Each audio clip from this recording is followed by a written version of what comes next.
All right, we might make a start. So welcome everyone to this week's particularly special medical grand round. It's special as it's part of our SALHN Research Week. Like to acknowledge that we meet on the traditional lands of the Kaurna people. Pay my respects to Kaurna elders past, present and emerging. And recognise the deep connection the Kaurna people continue to have with these lands. Like to thank Andrew and Lauren and Simon and Dom and Danny and the whole team who've put on such a fantastic week so far. For this grand round, we thought we'd try and match the 4 pillars of the research strategy that Andrew and team refreshed earlier on this week, of making sure that we tried to cover discovery science as well as really looking at clinical research and also implementation science. So we've got 2 speakers who I hope you'll see are somewhat connected and who'll be able to cover that.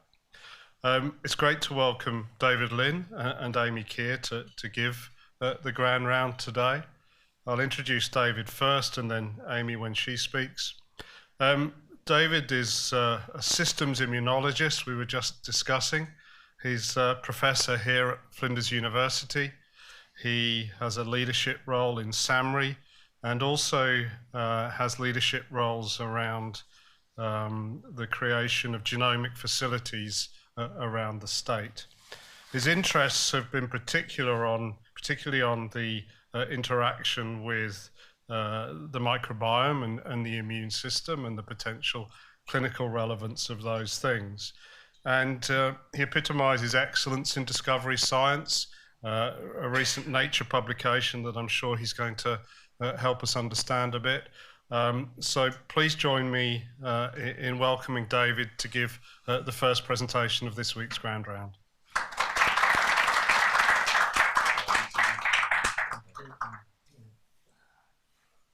Are we okay just using this microphone? Yeah. Thanks, Jonathan, and thank you very much to Andrew for the invitation to speak here today. The title of my talk today is Uncovering How the Microbiota in Early Life Regulates Immune Responses to Vaccination. So, global vaccination programs, as I'm sure we'll all appreciate, have been enormously successful, reducing childhood mortality and morbidity from infectious disease, preventing an estimated 4 to 5 million deaths per year. But responses to vaccination show significant variation between different individuals and, interestingly, different populations around the world. And it's been estimated that up to around 19 million children each year get vaccinated, but are not protected from those infectious diseases due to suboptimal vaccine immunogenicity. Now, as I've alluded to, the impaired vaccine immunogenicity can be particularly evident in children living in resource-poor settings. And unfortunately, these are the settings where the infectious disease burden is often highest. And that reasons for that are unclear, but obviously likely very multifactorial. However, as we've reviewed recently, increasing evidence indicates that the gut microbiota is both an important and targetable factor influencing vaccine immunogenicity.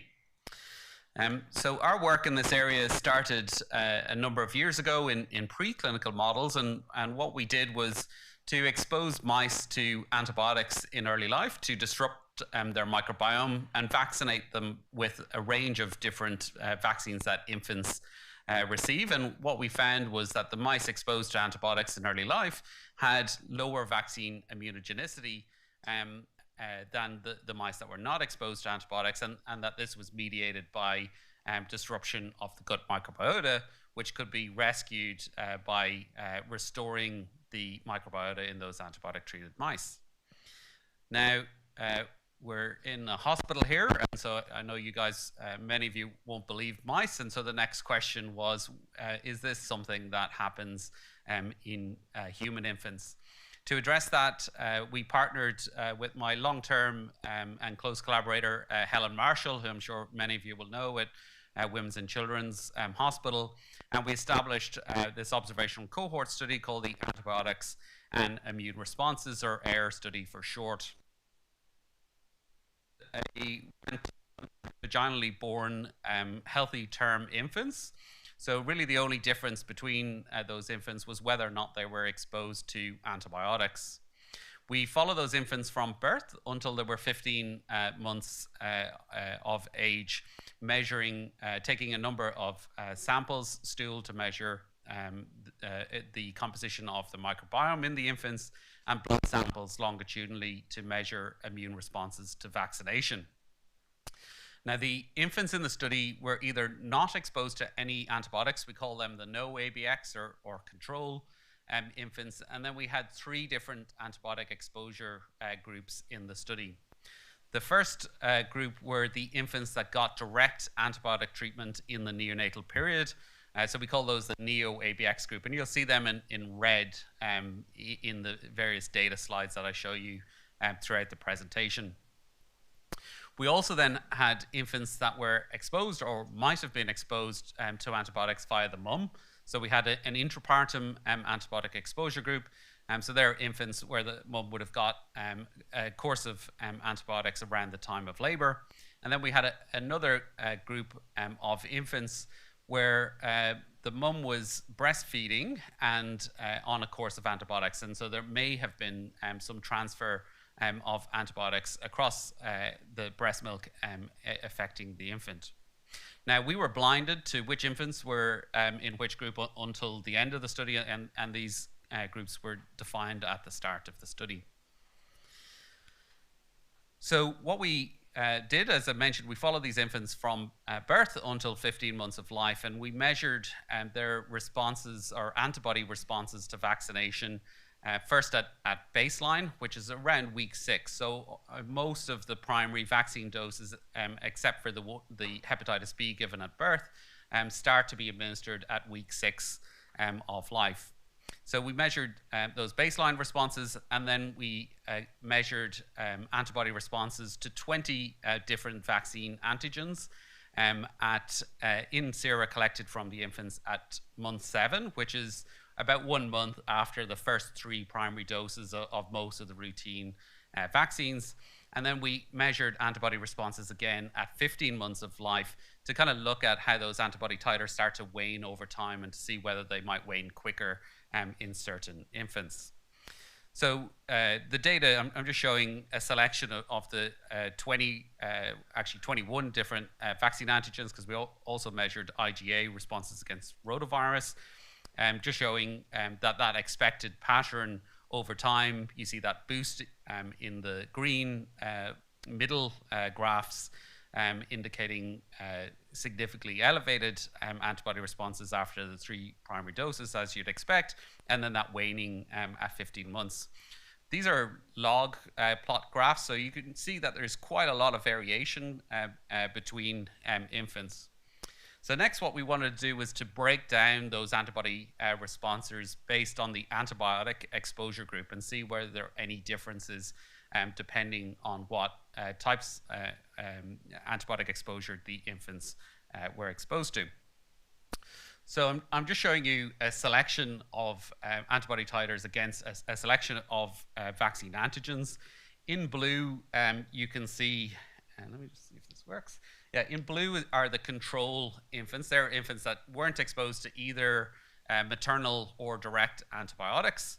And in red are those neo-ABX infants. They're the infants that got direct antibiotics. And what you can see is pretty consistently, again, these are log scale graphs, significantly reduced antibody titers to many, but not all of the vaccine antigens that we measured. So infants exposed to neonatal antibiotics have significantly lower antibody titers against a range of vaccine antigens included in their routine immunizations.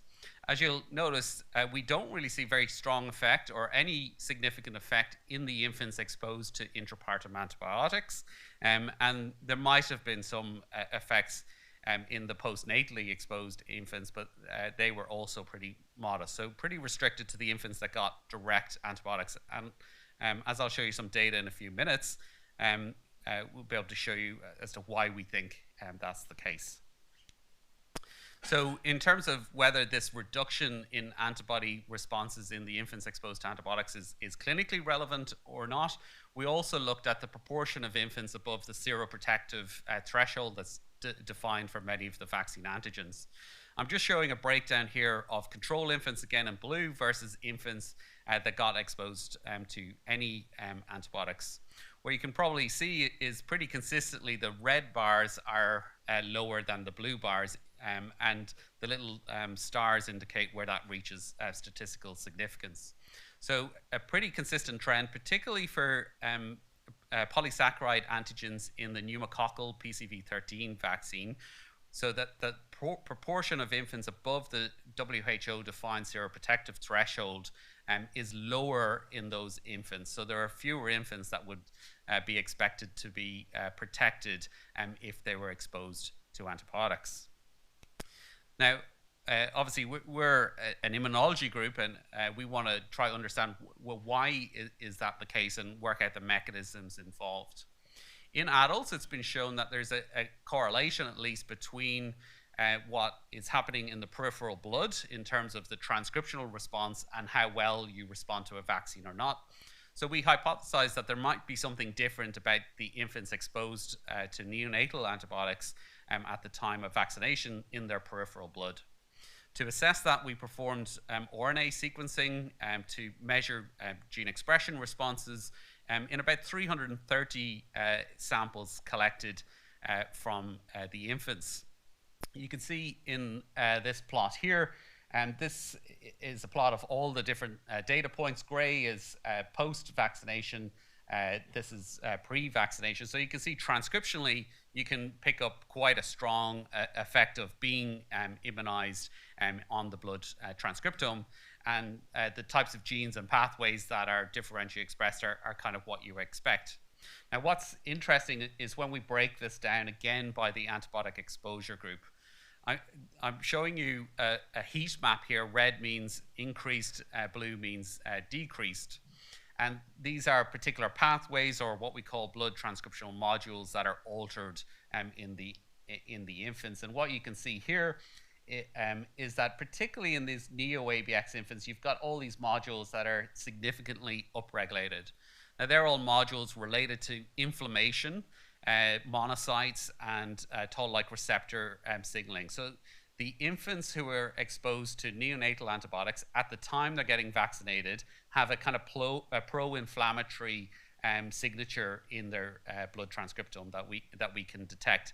And you do not see that at all in the intrapartum antibiotic exposed infants, where we didn't see any effect on subsequent antibody responses. Now, a limitation of bulk RNA sequencing is it could be that the frequency of certain immune cell populations in the blood is changing, and that's what you're picking up, rather than them being kind of functional differences. So to assess that, we did flow cytometry analysis on all of the infants as well, measuring about 40 different immune cell populations.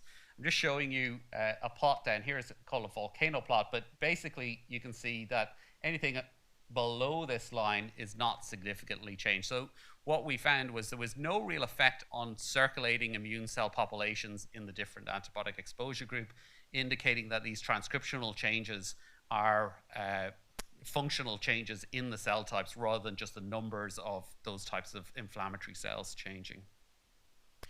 Now, given my group's interest in the microbiome, we obviously hypothesized that these effects were being mediated by the effects of antibiotics on the microbiome. To assess this, we performed shotgun metagenomic sequencing of more than 400 infant stool samples that were collected at 2 different time points, week 1 of life and at week 6 of life. And remember, week 6 is when the infants start to get their first vaccinations. And we were able to collect a stool sample within 24 hours of when more than 85% of the infants got their first vaccine. So we have a snapshot of exactly what the microbiome was like pretty much on the day that the infants got their first vaccine dose. And I'll show you why we think that's important. Now, each of these colors represents a different infant, and the color represents the type of bacteria that we detected in the stool samples from the infants. So you can see there's quite a lot of diversity there. You can group the infants into 6 major what are called community state types. So for example, you have this CST2 here, which is enriched in this bacteria called Bifidobacterium breve.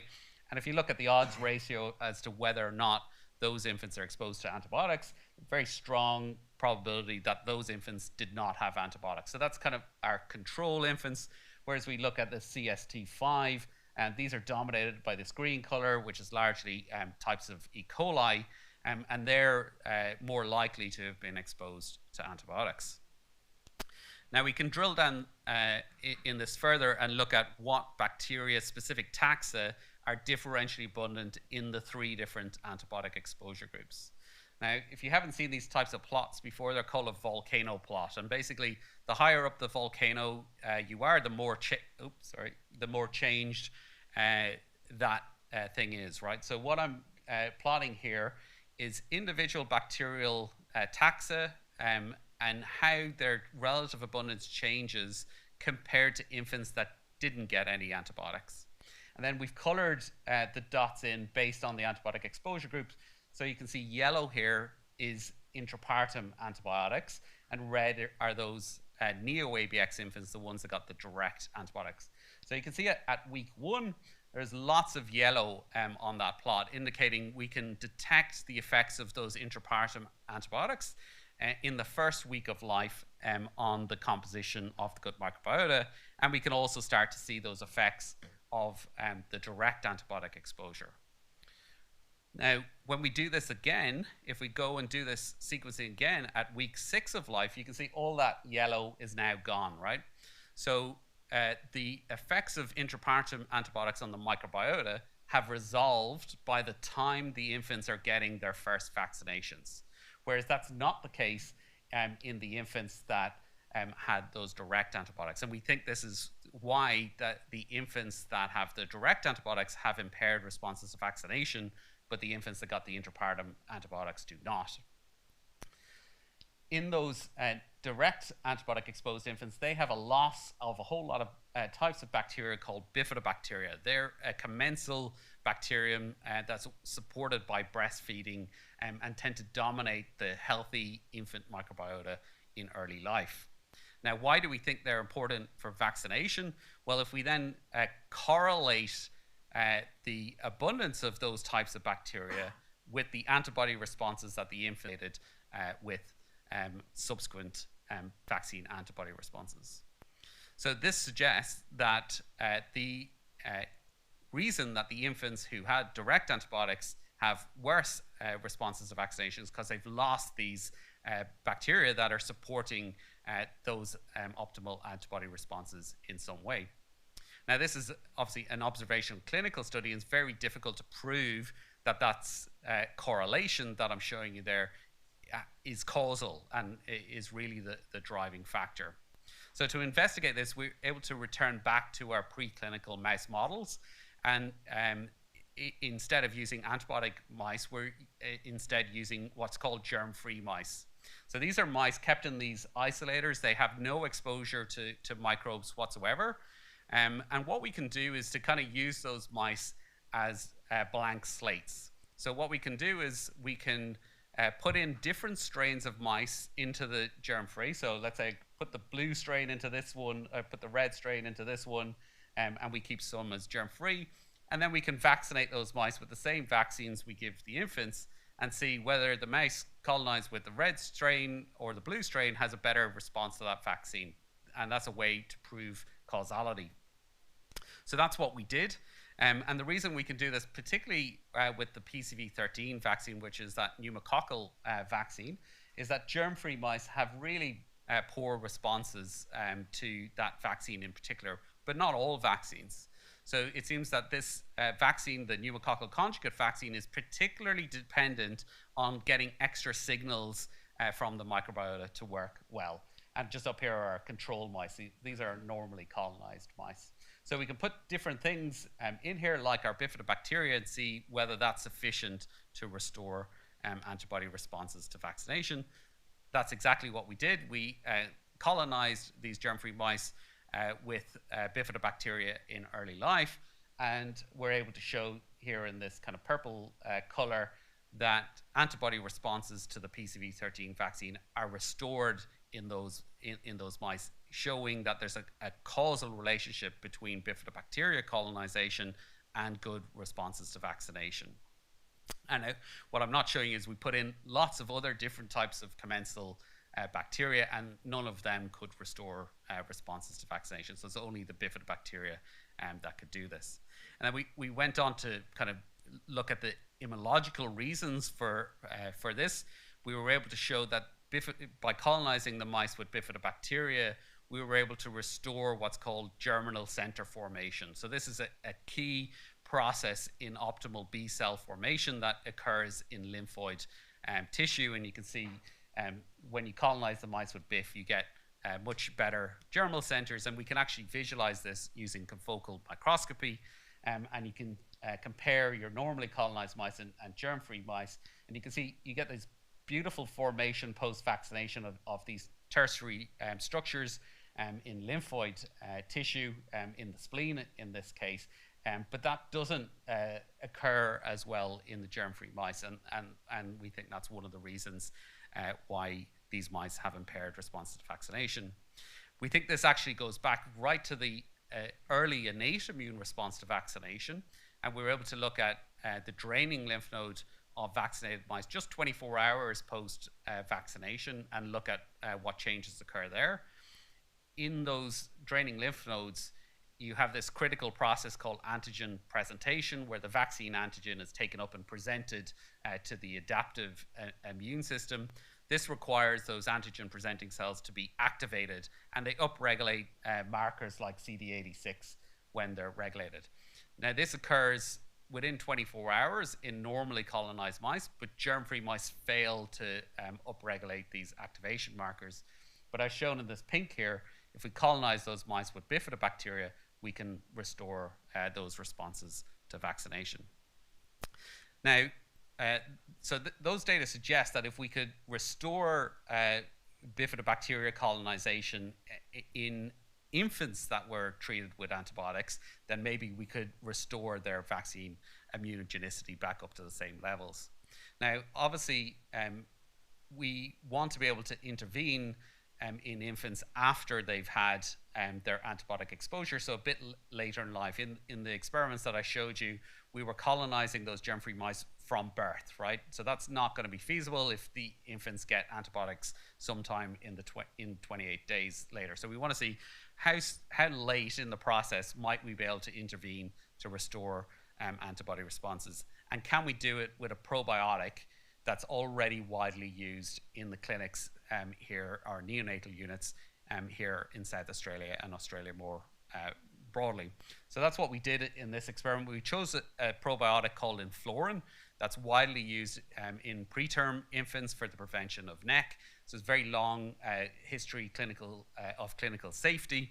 And we took the strains from that probiotic and we colonized our germ-free mice just 1 week before we vaccinated them as a kind of simulation to see whether this might work. And what we found here in orange this time is by colonizing those germ-free mice with these probiotic strains just 1 week prior to them getting their vaccination, they had restored responses to vaccination. As Jonathan mentioned, this work is published earlier this year in Nature, so if you're interested in and want to look at it in more detail, please take a look at the paper there. So our data suggests that a probiotic intervention could be a cheap and safe intervention to boost vaccine immunogenicity in infants treated with antibiotics in the neonatal period. So what we're now doing is setting up to test that hypothesis through what's called a Bloom Infant Probiotic Study. It's a randomized controlled trial that's going to be run both here and at Women's and Children's hospital. In this randomized controlled trial, we're going to only recruit infants that have been treated with antibiotics in the neonatal period, so just those neo-ABX infants where we saw the effect in, and then they'll be randomized for daily probiotic or placebo treatment at home. This will be administered by the parents at home, because these will be otherwise healthy infants. They won't be still in hospital. They'll be back at home. And then we're going to follow them for the first 12 months of life, looking at their immune responses to vaccination, to see whether the infants randomized to the probiotic group, and again, the Inflorn will be the probiotic that we use, have better immune responses to vaccination than the infants randomized to the placebo group. And obviously, we'll do lots of fancy systems immunology and things like that, which is the kind of stuff that gets me excited. We're very grateful to Support for Women's and Children's Hospital Foundation, who are supporting this study through their Bloom program, and that's why we've called it the Bloom Infant Probiotic Study. Now, before I wrap up, I just want to mention one other, I think, very exciting clinical study that we're doing in this area. This is not in infants. So one of the challenges or limitations of our previous observational study was it's observational, not randomized controlled trials. So we can't randomize infants to antibiotics or not, but we have been able to get ethics approval to randomize young healthy adults to antibiotics or not before we vaccinate them. And so that's what we've been doing through the Antibiotics and Vaccine Immune Responses study. It's registered on clinicaltrials.gov if you want to take a look at it. In this study, we're randomizing young healthy adults to a 3-day course of oral neomycin or vancomycin, so that has a very strong depleting effect on the microbiome, before they then get randomized to either the BCG vaccine or placebo vaccine. Now, BCG is a vaccine against tuberculosis. It shows wide geographic variation in its efficacy around the world, and it's not very well understood why that's the case. To assess whether antibiotics influences the efficacy of the BCG vaccine, what we're doing is we're challenging participants in the study with a second BCG vaccine 6 months later in the other arm. What we do 2 weeks after that second BCG vaccine is take a punch biopsy of the site, and we can count mycobacterial load in that challenge site, because there's no established immune correlate of protection for BCG. So we can directly measure the efficacy of BCG against essentially itself, because it's a live bacteria, and then see whether having antibiotics before you had that first BCG vaccine influences that efficacy. Now, we're also really interested in the potential of BCG to have what's called non-specific effects on other infections. And there's quite strong evidence of this in infants, but a bit less so in adults. So to test that, we have a second arm of the study. Instead of challenging the participants with another BCG vaccine, we give them yellow fever vaccine. And that is a live attenuated virus, right? So we can take blood samples post the yellow fever vaccination. They have a viremia in the blood, and we can see whether being randomized to BCG or placebo influences that viremia, and whether or not disrupting the microbiome before you get vaccinated does it. It's a very exciting and unique global study. I think we've randomized more than 200 participants to date out of a target of around 350. And as I said, we're collecting all sorts of samples for this. Is going to be a major resource, I think, for many years to come. We've more than 13,000 sample aliquots already in the biobank. So just finish and just mention that we don't just work on infectious disease vaccines. We also work on cancer immunotherapies, and more recently cancer vaccines as well. And so if you're interested in that, we have this recent Nature Reviews immunology article, and happy to chat to anyone after. So it just remains for me to thank all of the people. Studies of this nature take many people involved. I'm just picking out some of the key people: Helen, Peter Richmond, Grant Rogers, and Steve Westling, particularly for the AIR study. All of our facility support, the funding agencies, And then, of course, my research team, who are physically based at SAMRI, even though we're jointly a Flinders and SAMRI group, especially Fergal and Miriam, who are joint co-first authors on the recent Nature paper leading the informatics analysis and the preclinical work, respectively. Thank you very much.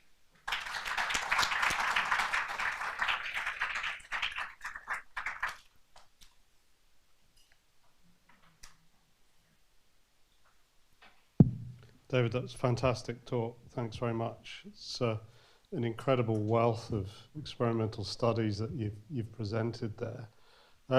Invite some questions. I might kick off. So you talked a bit about the fact that it wasn't randomized, the human neonatal study. Are you absolutely convinced you're not being confounded by the antibiotic indication that the neonates that got antibiotics might have had in some way slightly less mature immune systems or something of that sort? Yeah, we are reassured that it is antibiotic driven. One of the reasons that, so we excluded, for example, C-section born infants in the AIR study because there would have been a confounding between antibiotic exposure and route of birth. We obviously, from an immunological perspective, can look at their immune system, and there's no gross differences at baseline, except for that slightly heightened inflammatory profile in those neo-ABX infants. Important to say, if the infants who got the neonatal antibiotics were subsequently confirmed to have sepsis, they were excluded from the study. So this is only infants that got antibiotics prophylactically for suspected sepsis that were then confirmed not to have sepsis. So they were otherwise healthy infants. They didn't have any confirmed infections. The other confirmation, of course, is that we see, which is not always the case, of course, but we see exactly the same thing in preclinical models, both antibiotic-treated mice and the germ-free mice. And we see almost exactly the same effect on particular vaccines. So it does seem to be that the pneumococcal conjugate vaccine and probably other polysaccharide conjugate vaccines are particularly susceptible to requiring those additional signals from the microbiota. Thank you. Other questions? Santosh? Yeah. Thank you, David. That's an excellent talk. Adult studies have shown that.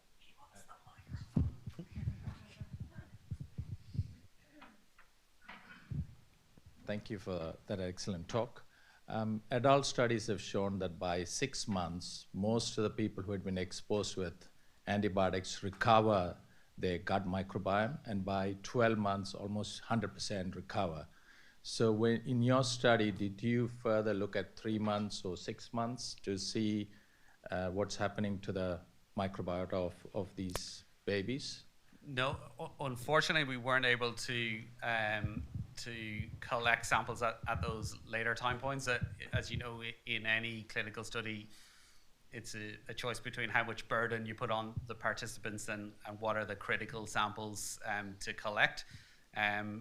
It would have been interesting to see that, but I think we would have seen recovery in the microbiome in those directly treated antibiotics, within that kind of 6 to 12 month period. I think that's likely.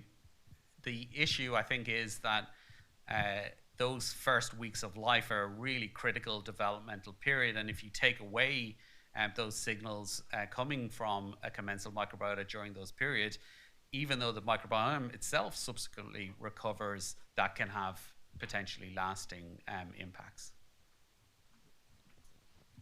I'm Julian, I'm one of the consultant pediatricians here at Flinders. And a couple of years ago, I collected some data on our pneumococcal pediatric admissions to the ward, because both nationally and internationally, there had been an increase noted in cases of sepsis, pneumococcal, as well as pneumonia, meningitis. And the cases that I looked at, I wanted to see if they had been vaccinated. They were all vaccinated. And then we have guidelines statewide as to make sure they're not immunodeficient, or they need extra vaccines, or have they got a spleen. They all did. They all were immunocompetent and all had a spleen. So I'm just thinking, potentially, though, that increase could have been from neonatal antibiotic use, which I feel anecdotally had been, and Amy could probably talk, increased for whatever reason in the last decade, where as trainees we would just willy-nilly give out intravenous antibiotics to these neonates, especially regionally and rurally where I worked before, because these babies had to be covered until they got to the tertiary centre. Yeah. What thoughts are? Yeah, it'll be fascinating to go back and look at that data. Obviously, given the relatively small size of the cohort, we're only able to look at, immunogenicity rather than protection. It would be fascinating to see if there was an enrichment in those infants for having neonatal antibiotics. That would be really interesting to do. So look, I'm conscious of time, but I've got one quick question for the discovery scientists in the room. How did this get into Nature? What was it that appealed to the editor? I know it's a huge amount of work. I can see the data. What was the paradigm? What was the kind of, real thing that you think convinced them to take it? So interestingly and disappointingly to the clinicians, not the clinical study at all.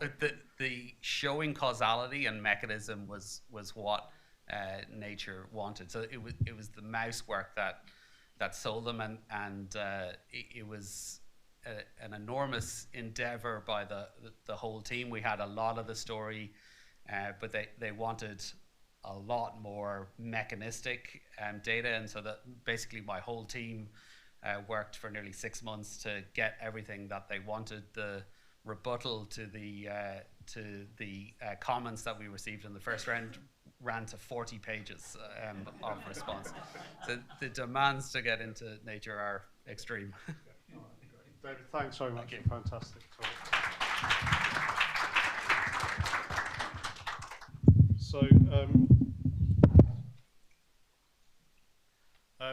So our next speaker is Amy Keir, who wears a few different hats. She's a neonatologist and will be known to many in the room because of that. She's had a particular interest in research to improve the outcomes of mothers and children, and the way in which that research should be implemented. She's also more recently become the Chief Medical Advisor for SAS, the ambulance service. So she's not going to be solving ramping today, which I know will disappoint some of you. She's also supported fractionally by Flinders University with a clinical practitioner fellowship. But there was a comment earlier about we give antibiotics willy-nilly to neonates. I think that was said, and I think your talk is going to try and address some of that now. So please welcome Amy to deliver. Thank you, Jonathan, for that introduction. And what he didn't mention is Jonathan's my supervisor as part of my Flinders University Practitioner Fellowship. So there's a list of my many hats, and thank you again, Andrew and Lauren, for having me along today. I'd also like to start by just acknowledging that today that we're on Kaurna land, and that I acknowledge the traditional owners of country throughout South Australia, and that I pay my respects to elders past, present and emerging. So the study that I'm going to talk primarily about is one that was recently published in the Pediatric Infectious Disease Journal, and I have a few hard copies if anyone likes paper and would like to read it afterwards. This study was led by a very good friend and neonatal colleague and researcher, Dr. Naomi Spotswood, who's a neonatologist at the Royal Hobart in Tasmania, and is also a PhD student with the Burnett Institute. So she's the first author. I'm coming up the end there, along with a number of colleagues from across Adelaide and Melbourne and Tasmania. So before I go into this particular study, I'll give you a little bit about the clinical background to how we prescribe antibiotics fairly willy-nilly, to be honest, in neonates. So for those of you who don't work in the neonatal world, neonatal sepsis worries many of us that work in that area, because once you've seen it, it's pretty awful, and it often starts with a baby that doesn't look too bad at all and might have some very mild symptoms, which I think is part of the reason why at times it feels like if the baby looks left, the baby gets antibiotics. The most common organisms are group B, strep and E. coli, and other things that live in the maternal genital tract, which is not surprising because that's where most babies come from or have been near. Diagnosing neonatal sepsis is really difficult. We do not have a test that is particularly helpful at all. We might do complete blood exams, we do blood cultures. I really do not like the CRP, but we seem to be doing that more and more. And none of them have been shown to be particularly helpful in ruling in or ruling out neonatal sepsis. When you look at the data around the place, and I've worked in a number of different units, most of the time, probably in the last 10, 15 years or so, about 15% or anything from 8 to 15% of babies who are born late preterm or term get evaluated for early onset sepsis, and almost all of them, if you get evaluated, almost all will get antibiotics, and that's usually benzyl penicillin and gentamicin. So hey, at least we're not using third generation cephalosporins. But it has been interesting over the years to watch what we do and how it changes. It used to be that bringing out the cefotaxime was like the big gun, and now it's like meropenem. So that's the end of the line, people. But we certainly do use a lot of antibiotics for neonates who are generally fairly well, and the rate of actual culture proven EOS is extraordinarily low. So there are each year hundreds, if not thousands, of babies in South Australia getting antibiotics who do not have an infection. So before I go into the main study, this is a small quality improvement study that was led by Dr. Erin Grace, who's a neonatologist now working in Darwin, and she is also a PhD student who I supervise with Alice Rumbold and Judith Gomersal. She did, this is part of her PhD, which is towards the end, where she decided that we were using too many antibiotics, and which, you know, we almost certainly are if you think about the actual number of babies with culture-proven sepsis, and wanted to implement an intervention. So this is something called the Neonatal Early Onset Sepsis Calculator. It was developed in the US out of Kaiser Permanente, which is private. So most things in the US are private, but anyway, it's a private organisation in the US, and it's really, in simplistic terms, it's a risk-based calculator to help you guide like whether or not this baby is at high risk, low risk, no risk, or possible risk of sepsis. And you plug in things like what is your local incidence of early onset sepsis, what's the gestational age, whether the mother had a temperature in the antepartum period, how long the membranes were ruptured for, whether the mother was GBS positive or not, and whether or not there were antibiotics given in that intrapartum period. I was just talking to Scott Morris, the neonatal unit head here just before this, and he's like, the EOS calculator, Amy, that's really just what we should be doing as part of being a doctor and through our training. But as many of us, I think who've worked in medicine in particular, and I know my nursing colleagues and midwifery colleagues would know this, the variation amongst practitioners is quite a lot, and having a calculator actually gives you a much clearer guide. And in reality, most of the people who are starting an initial prescription for antibiotics in a baby are often junior medical staff, who this in particular is very helpful for, and it's also very helpful for the more senior staff to keep our variation down. So this is an example of how it might actually be used in real life. So you plug in your details. You do need to know your baseline risk. So this was baseline risk that Erin calculated for women's and children's at that time, a few years ago, was 0.7 per 1,000 live births, and it gives you a guide. So if the baby looks well, the baby doesn't get antibiotics, does not get a culture, just is treated standardly. Equivocal, gets a culture, the baby's watched a bit more closely. If the baby seems unwell, then the baby gets antibiotics, and it defines what clinical illness looks like. But the moral of the story is if the baby looks well, it's probably well and doesn't need antibiotics. If the baby looks unwell, the baby gets antibiotics. But this does help you in that equivocal space. So did this actually work? So this sepsis risk calculator has been used all over the world, but you never know. South Australian babies could be different. It's possible. They're not. So the rate of IV antibiotic use. So we use this as a surrogate measure because quality improvement, if you spend all your time prospectively collecting data, you'll never get your projects done. So we use some routine administratively collected data, which I hope now in the advent of EMR would be easier, but I suspect it's sadly not. We found a baseline rate probably at about 15% of babies 35 weeks and over were getting IV antibiotics at women's and children's. And once the calculator was implemented, and I wouldn't want to discount the sheer amount of work Erin went through to get that implemented. There were procedures, there were policies, there was education, there were stamps, there was consultation. She worked very, very hard in a complex system to get that implemented and actually get it in use. She got it in use and use dropped down, so halved. So we halved the amount of antibiotic use in that particular group of infants. And also, the bean counters presumably would have liked this. We reduced length of stay in this particular group of infants. It doesn't seem much by like 2.8 days down to 2.1, but in this particular cohort of infants, they're probably one of our biggest number of infants and probably generate most of the funding, to be honest. So the less they stay, the more money you can get. I still can't get my head around this. But it did certainly reduce both length of stay and also use of antibiotics, which was great. And we did not see any adverse events. So Erin also went and trawled through and went and found and got all the reports from SA pathology about any positive blood cultures in any neonates. So we also did that to capture any infant that may have represented from home as well. So that shows that it does work. It's in increasing use across South Australia, across most of the units, and hopefully we'll see the perinatal statewide policy for treatment of neonatal sepsis change, because that may well help our rural and outer metropolitan colleagues as well, where I think Gillian alluded to, you ring for retrieval and it's like, put the babies on antibiotics.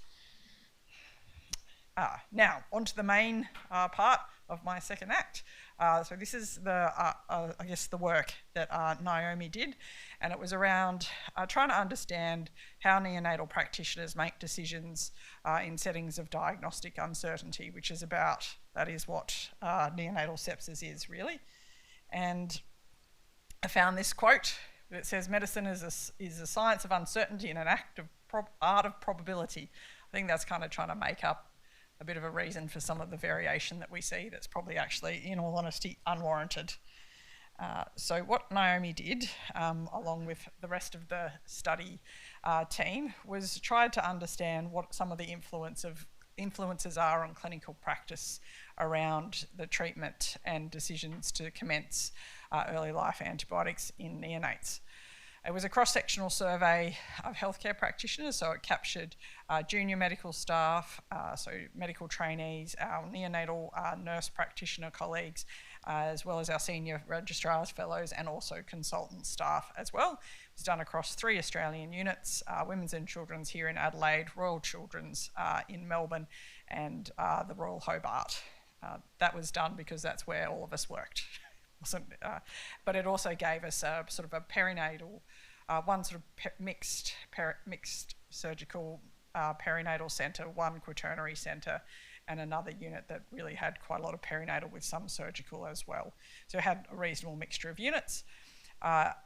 Undertook across 2 separate 5-day data captures across each centre, and overall captured 56 practitioners' self-reported confidence in antimicrobial decision making, and also asked them some questions around that as well. And it included 68 antimicrobial courses and 11 infection evaluations where no antibiotics were prescribed.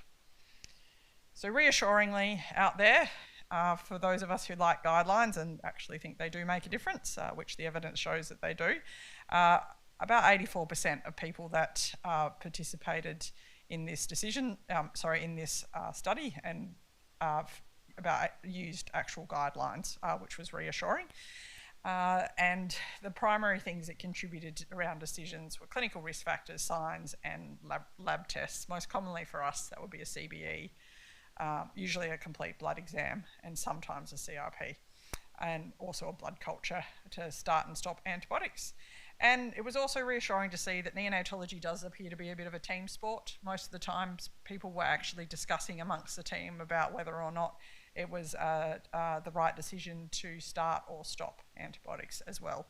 So that came across quite strongly as well.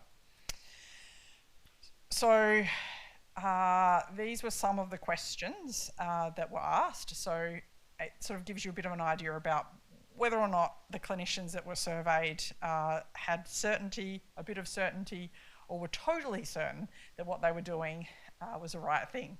So for the first one was how likely do you think this neonate had a bacterial infection? Almost everyone was sort of said there was some likelihood. I mean, I'd say that, right? Because like if I'm writing up some antibiotics, it would seem very silly if I said not likely at all. Even though when you actually look at the actual likelihood of that infant having actual cultural proven infection, it was probably not likely at all. Some people did say that. Most people didn't think that the symptoms could be ascribed to something else aside from a non-bacterial pathogen. We rarely see viruses, funguses, or parasites in this cohort of infants. And then the last question was around, in your opinion, is it possible that there's a non-infectious cause for the above reasons or reasons that prompted this baby to receive antimicrobial therapy? Most people said some possibility. I think a lot of this, and this is only my interpretation, is a lot of it is cultural driven. It's like it's what you do. If you think the baby might have an infection or be septic, it's safer to start the antibiotics, do some tests, see how they go, and then stop. That was how I was trained. And I think that culture does sort of permeate through, and that's where I think that EOS calculator has been really helpful, because it's standardised approach, and I think given people a structure to feel a little more reassured about decision making. Interestingly, and when I spoke to Naomi about what she felt were some of the take-home messages from this study, it was really around that the more senior you are, the more experience you've had, the more confidence that you have in what you're doing. But when it actually comes down to individual level decision making, it doesn't make any difference. We all keep giving antibiotics. So the less experience you've had, the less confident you might be. The more experience you've had, the more confident you might be. But when you actually get down to the individual level, there wasn't any difference seen. So what were the take-home messages? As I mentioned, more experience, more general confidence, but not a greater diagnostic confidence in real life. I'll let you read into that what you like about neonatologists. Who knows? I suspect it might be common across a number of specialties. And what about the future? Like where do we need to go from here? Yes, at a state level, it would be wonderful to see the EOS calculator implemented across the state, acknowledging even with that there'll still be hundreds of babies each year that will be exposed to antibiotics that in retrospect didn't need to be. Diagnostic aids really helpful, and then a better understanding of the medico-cultural contributions to antimicrobial prescribing. That would be very interesting to explore as well. So thank you again for the opportunity to present. And if anyone has any questions they don't want to ask me here, you can always email me. Thank you.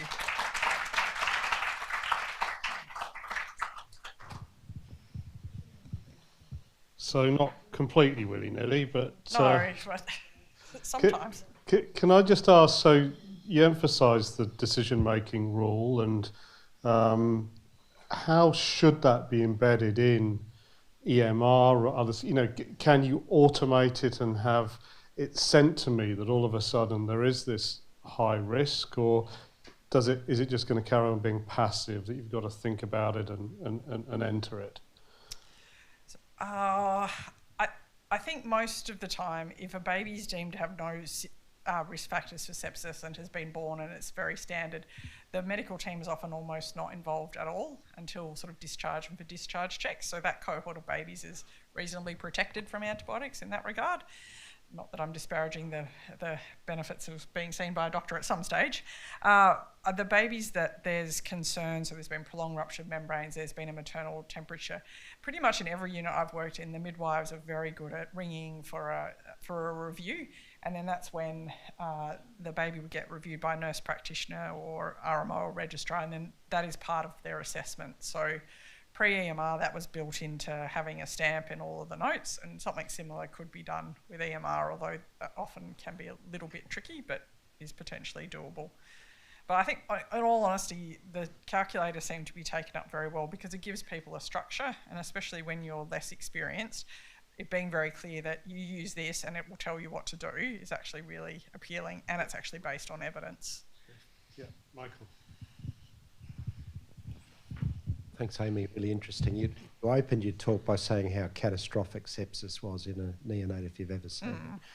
And so what I was hearing there is, I think what I was hearing was the practice of good medicine and understanding risk. And part of the understanding of risk is, understanding that something could be rare but catastrophic. Yes. And so when you become more experienced, you get more confident at making the judgment, but you will still defer because you understand the risk of the catastrophe to giving something that's relatively benign, some antibiotics, to prevent that catastrophe. So I wouldn't go beating yourselves up about giving antibiotics. I mean, I think that's just good practice of medicine. And you see it almost I think in every branch of medicine. That would be my... Yeah, I guess there are, in neonates in particular, like for example at Flinders, if there's a term baby that's reasonably well but is deemed to need antibiotics, they are separated from their family, from their parents, so they end up in the unit. So there are additional, I think, complexities around prescribing antibiotics, and I think, yes, we'll always need to probably over-prescribe, but I think if there's things we can do to reduce it, I think it will have quite a positive impact. But yes. Oh. I think you're second, Gillian. Or were you before? No, you are. No, she's not. You're first. Excellent. Sorry. Of David's talk and findings, how would you feel about prescribing the probiotics to all neonates who are given antibiotics? I was convinced down there. I was like, I'm going to tell Scott everyone needs to be on Infloran if they've had antibiotics. And then I'm like, I'm going to ruin the study.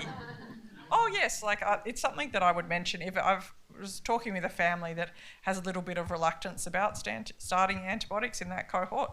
Often talk to them about, this would be something you could go out and buy a commercially available probiotic that's designed for babies from your chemist, not off someone, and do that. And that's honestly what I was thinking we should start doing in the unit, but then I'll ruin your study, so I will not do that. Thank you, excellent talks. Perspective that as people get older and more experienced, they tend to be more risk averse. I know you've audited giving antibiotics willy-nilly. Has there ever been an never audit? Said willy-nilly. That was someone else, said it. Okay? Someone. The neonatologist mafia will come for me. Yeah, but has it ever been audited, the delays in starting antibiotics and the catastrophes that ensued with uncontrolled sepsis in children? Has that been, because I think it's very important to understand the other side of the story. Yes. Because there's a danger in adopting a cowboy approach. We keep it cowboy and not cow person with some of these calculators and replacing clinical judgment, clinical acumen, and common sense, heavily relying on a calculator and missing subtle signs that experience would have prompted early initiation of antibiotics. Yep. I mean, we could just give antibiotics to everyone, but I do feel like that would have some significant consequence. This cohort of babies that we're talking about are, in general, the ones that are well, and that they don't actually have any symptoms. So they've got risk factors. So there might be a suspicion of maternal chorioamnionitis, or ruptured membranes might have been 24 hours, for example. Generally, the teaching that I have and what I talk to my own junior staff is, if the baby looks unwell and you are worried about sepsis, you should treat. What the calculator, I think, helps us do is make us feel more comfortable about just bringing it in that group of infants that have risk factors but don't have any clinical signs of sepsis. I think when a child or an infant is actually showing actual symptoms, we have a very low threshold for giving antibiotics. And most of the time, this is not the cohort of infants that we see sepsis in. The ones we see are the really tiny ones, or the ones, a bigger baby that's come out and is very unwell. Literally, if you enter our NICU, you will get antibiotics, right? It's a door prize. These are for the other babies that are often in the room with their mother in some places I've worked, or might be in our special care or our observation bay here. So I do hear what you're saying, but I guess we have such a broad cohort of patients that I think we do need something to help us in that lower risk or at times no risk area. What about duration? In adult Yep. medicine, Santosh and his team are quite good at making us reduce the duration of antibiotics, the switch to oral away from IV. Did you look at that at all, or could you look at that at all? So not in that, but Erin Grace, my PhD student, is also looking at other things that we could do, and part of that is decreasing duration of antibiotics. So most of the time in neonates, the blood culture will be positive at 24 hours. It's less likely to be after that. I've noticed just anecdotally, both here and other places I've worked, that we're feeling more and more comfortable about. We usually say 48 hours and stop. Now we're starting to move more to 36. And I've seen people stop at 24 if the baby is well and doesn't look like anything's happening. So yes, reduced exposure is an excellent idea. Okay. Look, we're running out of time. There's one more question from Anne, but it's sorry. Angie, Jonathan. Please, Angie, go on. I feel like politically it would be good to let her talk. I think one thing that can't be underestimated is that you've identified clinical variation, and what you're trying to do is to reduce that variation by standardising that decision support. And I think, you know, and you just spelt it out before, the impact to the reduction of mother-baby separation is something that can't be underestimated. And what I think is really important is you've got the balance measure there of have there been any unintended consequences. So I think that's really good and good to call out and make visible. I guess my question was, what's the next part of clinical variation that you're going to tackle? In neonates. Oh, there's so much. Oh, and sepsis, I think probably looking at whether we can do earlier stops would make sense, I think, because in those that are getting started, we probably can much more confidently stop at 24, 36 hours would probably be the area I think you could make another difference to. To be honest, probably getting the EOS calculator adopted statewide is something I should probably hop back on the bandwagon for, so I think that sort of died off. It's happening! Oh, it's out for, it's syphilis and thyroid I saw, but you think it's coming? Oh, fantastic. Okay. Okay. Flinders will be the last unit standing, not using the calculator.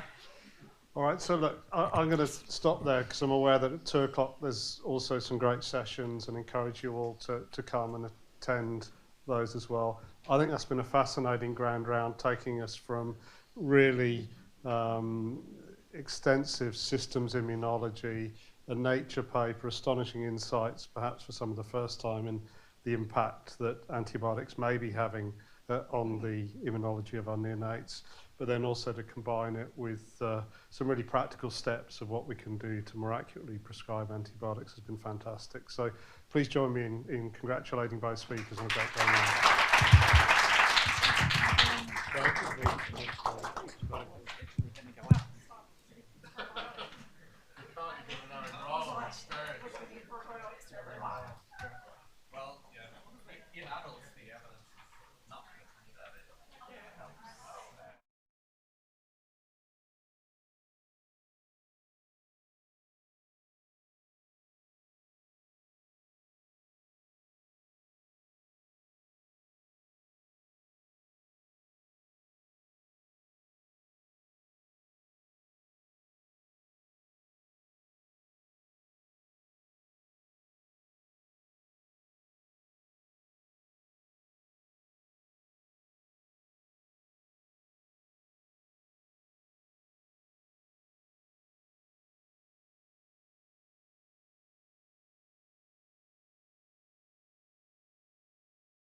Everyone, thank you all for coming. We've got a very exciting afternoon of 5-minute presentations planned, so it's great to see so many people here, and hopefully it's a chance to showcase some of the research that is being done here across the Flinders precinct.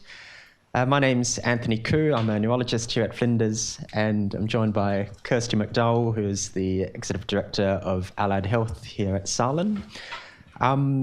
Before we begin, we'll acknowledge that we're meeting on the lands of the Ghana people and pay our respects to their elders past, present, and emerging. Without further ado, I'll hand over to Kirsty to introduce our first speaker. Thank you. Just letting you all know that we are going to actually allow for questions at the end of each presentation. And for the speakers, there will be a 1-minute warning prior to the end of your presentation. So the first person that we'd like to welcome to present their research is Dr. Brandon Wadforth, who is a basic physician trainee, talking to us about predicting the spontaneous cardioversion of atrial fibrillation using AI-enabled ECG.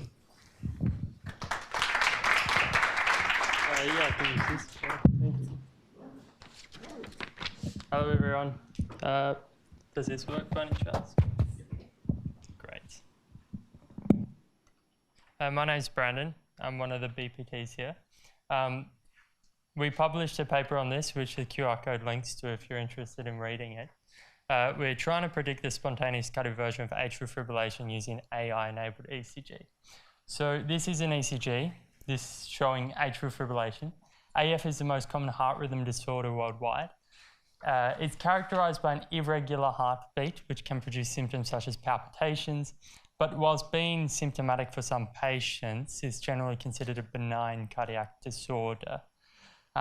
Spontaneous cardioversion is the spontaneous resolution of this heart rhythm disorder, which is occurs quite frequently, 50 to 70% of patients without specific rhythm control therapy. So AF is growing. The prevalence has over doubled in the last 3 decades. There's over 60 million people worldwide living with AF. And in Australia, we admit over 70,000 people per year with a primary diagnosis of AF, including 250,000 with a secondary diagnosis. Growing prevalence, growing costs, we need to work out a way to reduce this. 70% of the costs in Australia is related to hospital services, of which only 5% is the outpatient services. And naturally, we would ask the question, do we have to admit these patients? Now, one paper did address this in 2019 in the New England Journal, which took patients presenting to their ED with AF and discharged half, admitted half, shocked them, put them back into normal rhythm, followed up everybody in 4 weeks. They found it's absolutely safe to send these patients home. Admitting them wasn't a safer thing to do. You can send them home. The same amount of patients were in a normal heart rhythm at 4 weeks, so shocking them didn't improve that. And majority of the patients who are discharged spontaneously reverted, 70%. So the trouble is this didn't change practice. At SALHN, we continue to admit 2/3 of our patients. And the reason is we don't know who's going to revert. So we're uncertain. We admit them with uncertainty. We feel they might need some rhythm control therapy. That's where our study came in. We acknowledge we can't change the culture of admitting these patients, so could we perhaps arm clinicians with the information at the point of ED presentation that they will revert? We took all the patients who had presented to ED here at SALHN over 2020 to 2023. We reviewed their EMR to see if they reverted. We then took their waveform data from the ECG system and created our very own artificial intelligence model. It was a neural network type model to see if we could forward predict spontaneous termination. At SALHN, we had about a 50-50 split of people who spontaneously reverted and those who stayed in atrial fibrillation. Our model performed reasonably well.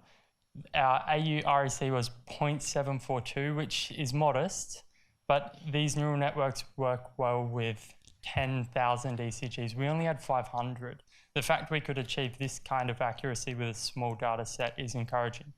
More importantly, it proves the concept that ECGs do contain biosignal data at the point of presentation that can forward predict spontaneous cardioversion days ahead.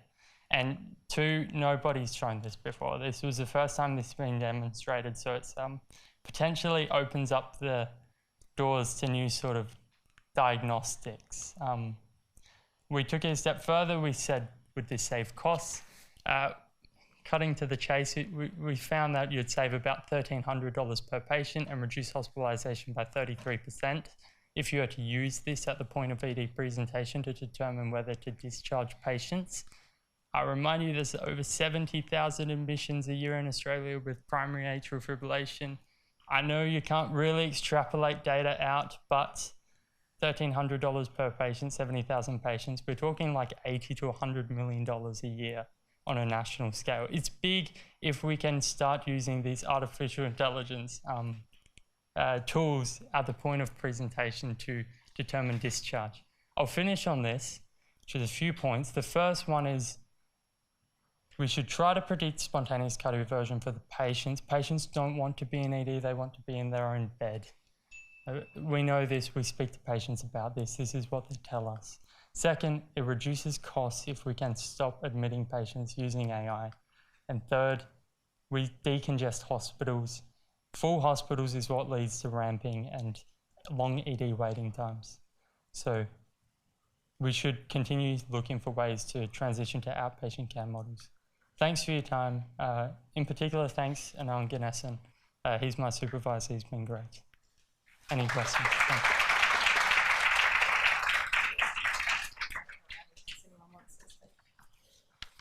Yeah. Stay up here, Brendan. That was excellent and very interesting. Are there any questions from the room? We might take one or two.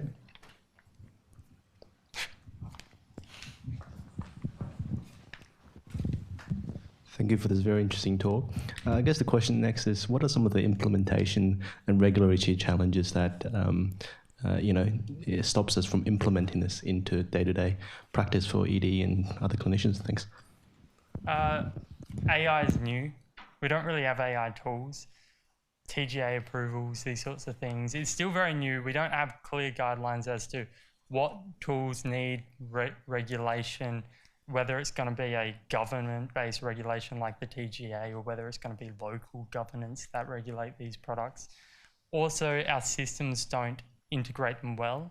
To get the ECGs, we had to extract it from the GMU system and then process it on our own device, own sort of computers, SALHN computers, and then to get an outcome, it doesn't just integrate with something like Sunrise. So they're big challenges. They're going to take a long time to resolve. Just before we go to George, just one thing about your model, Brandon. So was your AI model just based on ECG data alone, or did you have clinical information as well? ECG waveform data, the age and the gender. The reason we picked those is because that's all integrated within the ECG. Every ECG you get will have someone's age and then their gender on it. So only information we could directly pull from the metadata. George. Very nice presentation. You mentioned that you've only had 500 patient data at most to build this AI model. Is there a plan to validate it? And how would prospective validation proceed? Yeah, we are prospectively validating it at current, a trial called Raptor AF, where we approach patients in the emergency department and get their consent to use their ECGs. We don't do anything, we just take their data. We've got about 50 patients so far. We haven't extracted the ECG signals yet. Following that, we plan to utilize it to make decisions, but we're a little way off doing that. We're still working through governance and ethics with that, but prospective validation is underway, not done. Okay, please join me in thanking Brandon. So our next speaker is Associate Professor Michael O'Callaghan, who will be talking on the impact of comorbidity on prostate cancer outcomes, a population-based cohort study. Thanks, Michael. Thank you. Wonderful. So I'll be sharing some work we've done about comorbidity in the prostate cancer cohort based here at SALHN, and I'm presenting on some behalf of some colleagues from across the campus and across the ditch as well in New Zealand. Prostate cancer is the most common cancer in Australia. In this country alone, there's about 25,000 new cases each year, so it's a very, very prevalent cancer, and it's also a lethal cancer as well. It's in the top 5 most deadly cancers in this country. As men get older, they're more susceptible to prostate cancer, so the incidence increases with age, and as people age, comorbidity increases as well. And what this means is we have this mixture of comorbidity and increased disease, and that makes treatment decision a little bit more complicated. So what we set out to do is measure comorbidity and test its effect on treatment decisions, and also survival, and how often patients were admitted to healthcare facilities. So we took the SA-PCOC registry data set based here at SALHN. This was a cohort of men diagnosed over 20 years between 2000 and 2020. And we extracted their treatment data from the registry. And then we matched up to 2 data sets. The first one was hospital admissions across the state in both public and private settings. And using the ICD-10 admission codes, we could then calculate a comorbidity index for each patient. And secondly, we linked up to the mortality registry, birth, deaths and marriages, and we could identify if men died, the date they died and the cause of their death as well. And we included about 3,500 patients in this study and 20,000 or so hospital admissions. So what did we see? We saw that about 20% of men had comorbidity when they were diagnosed with prostate cancer. So that's a lot of men, but it does mean 80% are free from comorbidity, which is a promising thing. When we looked at the type of comorbidity, we could uncover the most common type, and that was diabetes mellitus at 8.8% of men diagnosed with prostate cancer. What we then did is have a look at the effect of this comorbidity, and we could see that it does affect treatment choice a lot. So if you take diabetes, men with diabetes were 2-fold likely to choose radiation over surgery. And that pattern was quite common for obvious reasons. You need to be in good shape to have surgery. If you're comorbid, radiation becomes your first choice. We also saw that men who were more comorbid had worse survival. And again, that's not surprising, but you can see there when the score was 3 or above, the hazard was over 5. So it's a significant factor when it comes to survival. But perhaps more interestingly, it also affected cause-specific mortality. So you weren't just more likely to die because you had other conditions, but you were more likely to die from prostate cancer. And that's important because it uncovers the fact that something's happening with the treatment of these men, which means their outcomes are worse. And we also saw that men had a 2-fold increase in their healthcare utilisation if they had a high comorbidity score. And again, that's not surprising, but it starts to quantify how important it is to get treatment of these men right if we're going to optimise our use of hospital time. Thank you. Thank you very much. Another very interesting presentation. If anyone has any questions, please let us know.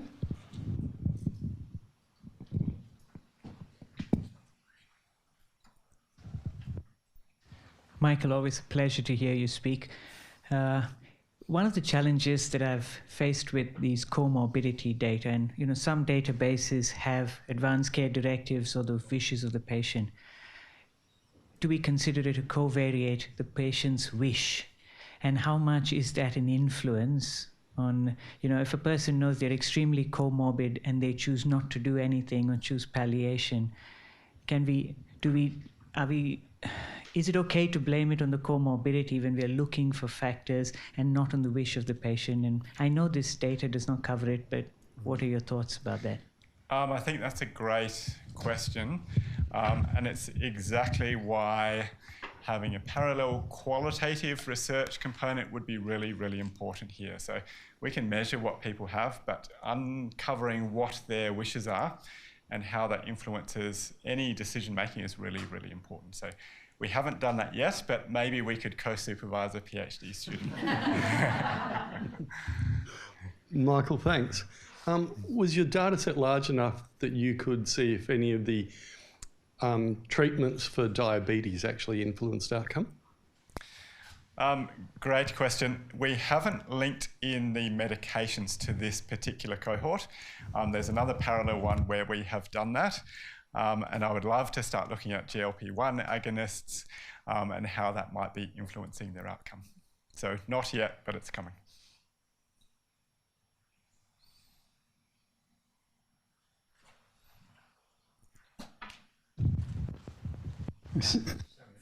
Well,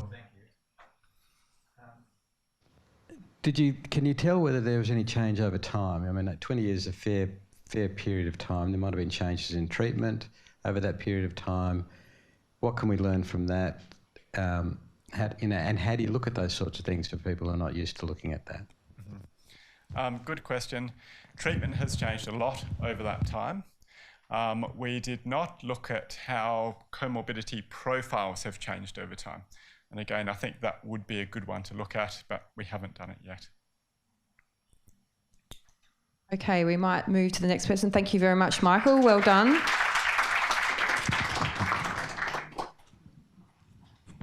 Okay, our next speaker is Dr. Sophie Hoyle, who's a gastroenterology registrar, who will be speaking to us about, are we under-recognising suicidal ideation and thoughts of self-harm in inflammatory bowel disease, rates and risk factors in a tertiary hospital cohort? Thank you. Thanks for the opportunity to speak today and present this research that we've been undertaking, and with the support of Associate Professor Rami Mounterfield and Dr. Alex Barnes. So it's very well established that anxiety and depression are overrepresented in patients with inflammatory bowel disease. Compared to the general population, patients with IBD are 3 times as likely to experience anxiety and more than 2 times as likely to experience depression. Unfortunately, and unsurprisingly, this is also associated with an increased risk of suicidal ideation and sadly completed suicide. For someone in the general population experiencing suicidal ideation, there'll be 5 patients with IBD experiencing these same symptoms. So the aim of this research is to explore correlations within our IBD patients with certain risk factors that put them at higher risk for this mental health negative outcome, and additionally establish rates in a local cohort. There are some factors that are well established of placing IBD patients at a higher risk of poor mental health outcomes, and we also sought to identify some novel risk factors placing IBD patients at increased risk. So from our tertiary hospital cohort, we collected a voluntary pre-clinic survey from over 500 patients between March of 2023 and April of this year. And the survey includes a number of different validated screening measures. Specific to this research, the Patient Health Questionnaire 9, or the PHQ-9. This assesses depressive symptoms, with one of the items asking patients whether they have experienced thoughts they would be better off dead or thoughts of hurting themselves in some way. And we collected data on whether patients were experiencing this daily or if they had experienced it all in the previous month. Our survey revealed that any of these thoughts were present in 17.4% of the IBD population, with 6.8% of patients reporting these symptoms on a daily basis. This is fairly consistent with pre-existing data. In addition to the PHQ-9, as I mentioned, because we incorporated a number of validated measures, we were able to assess other specific factors and identify risk factors. Some were in keeping with what has been published previously. For example, factors like having active disease or being a current smoker are known to have worse mental health outcomes.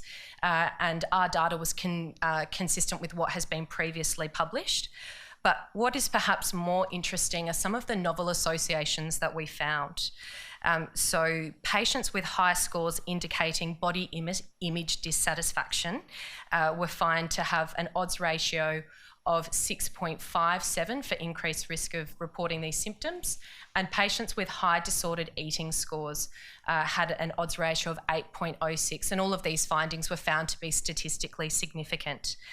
This data gives us as clinicians more insight to risk factors for patients, and it also provides a potential therapeutic target for improving mental health outcomes. So essentially, these findings just reinforce the need to prioritise mental health as a core component of comprehensive IBD care. The high prevalence demonstrates the psychological burden, and it's not a secondary concern for our patients, but a very central aspect of the disease experience. Our data also adds some nuance to, this was already appreciated previously, but by highlighting body image dissatisfaction and disordered eating as potent and probably under-recognised risk factors, we're identifying a therapeutic target. Patients with high scores in these domains were up to 8 times more likely to report daily self-harm and suicidal ideation. So it's a very vulnerable subgroup that you're looking at. Integrating validated mental health screening into routine clinical care, especially where we're assessing body image dissatisfaction and disordered eating, should eventually be included as a core component of our IBD care. And just to demonstrate how prevalent this is in our cohort, so on any given Tuesday afternoon in the IBD outpatients clinic at Flinders, you'll have 40-odd patients. And you can see there in the red, that's representing how many patients you might have in that clinic having daily thoughts of suicide or self-harm. And with the entire group there in the coloured icons, the number of patients who will have experienced these thoughts in the month preceding your appointment with them.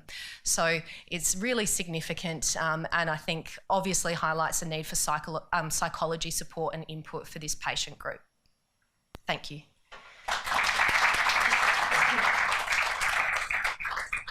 Stay up there, Sophie. Good to see you, Sophie. Thanks for the great talk. We'll open up for any questions from the room. Yeah, George. Sophie, very nice presentation, eye-opening. I guess the question I have is, are you able to differentiate whether some of these problems were pre-existing before the person knew they had Crohn's disease? For example, body image issues leading to disordered eating could have been pre-existing, and how many of these patients actually were on psychiatric or mental health treatments prior to coming to your clinic, and so it's an association more than a risk factor. I think there are sort of several components to that. So do these patients, prior to diagnosis already experience these issues? I think the reason that we feel the group are more vulnerable is the comparison to the general population. We just know that they're overrepresented in this group. So that kind of, would suggest that there is obviously the impact of their disease on their perception, their eating disorders and body image dissatisfaction. We also know that there are some disease-specific factors that increase the risk of these things. So stoma, for example, with body image dissatisfaction, and also, malnutrition, chronic disease with eating. But it's certainly an area of interest for the IBD research group here at Flinders. And they've got articles in press around body image and eating disorders specifically, and have also developed modules to focus more on that as a therapeutic target and whether that's something that can improve mental health outcomes in this patient group. But it's a tricky question to answer, I think. I think the disproportionate rates in the group suggest that it is related to their disease process rather than a pre-existing condition for them. I also had a question. I think we see these rates of mental health pathology in people with a lot of chronic inflammatory diseases. And one of the issues is what is the practical answer in terms of addressing this? And you've highlighted you have a 40-patient clinic, which is, for a neurologist, a lot more than we're used to. What is your recommendation? Is it a screening question that you ask everyone who comes in the door, or something that the GP should be addressing? What do you do? It's so hard, and I think that's, I mean, like I said, some of this data is well known, the rates of mental health issues are well known. One is certainly screening and identifying at-risk patients so that you can refer them on, whether that be advising them to get a mental health care plan with their GP or referring them on to other services. But when you've got, 12 to 14 medically complex patients with chronic disease in a clinic, it's very difficult to address these issues. And that's why I think sort of just advocating for more public psychology services is really important. You could easily sustain a psychologist on just that data alone in these clinics. So I think screening's really important. Advocating for increased psychology services is really important. And then just clinician awareness. I think the final thing I would say is this is a pre-clinic survey, so all of our patients flagging high scores. If they're at risk, we're made aware of them prior to the appointment. And that's actually incredible. You'll often find that patients who previously have never engaged with mental health, have never discussed these issues before, flag these really high scores, you're made aware of it in clinic, and you can make that a focus of the appointment. And you say, oh, I actually noticed that your score was really high. And how are you going with that? And they're quite surprised to be asked, and particularly with certain subgroups of patients, whether that be older males, etc. It's really nice to have detected that, and then you can address it and streamline it by the pre-clinic survey. But obviously that's not an easy thing to widely implement. Yeah. Okay. In the interest of time, we might move on, but thank you very much. Thank you. So I'm going to struggle with the title of this next talk, but we welcome Dr. Sarah Tomasi, who's going to be talking on dimethylarginine dimethylaminohydrolase 2 as a novel target in triple-negative breast cancer. And I apologize in advance. I'm going to speak a little bit fast. Thank you to the committee for being here today and to Flinders Foundation for funding this project.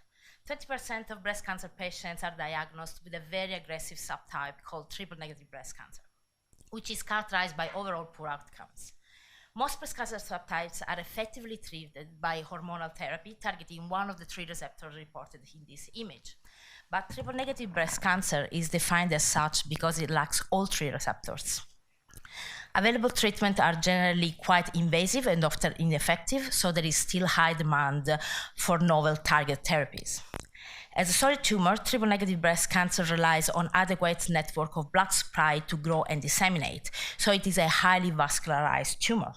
Unfortunately, targeting traditional neovascularization processes like angiogenesis is often contrasted by triple-negative breast cancer cells with resistant mechanisms like vasculogenic mimicry, which presents a further clinical challenge.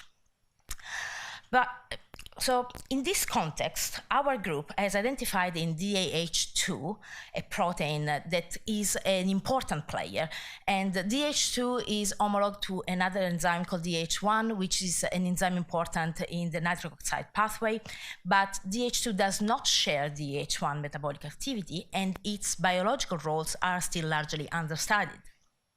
We know, though, that DH2 is often overexpressed in tumors and associated with the poor clinical outcomes.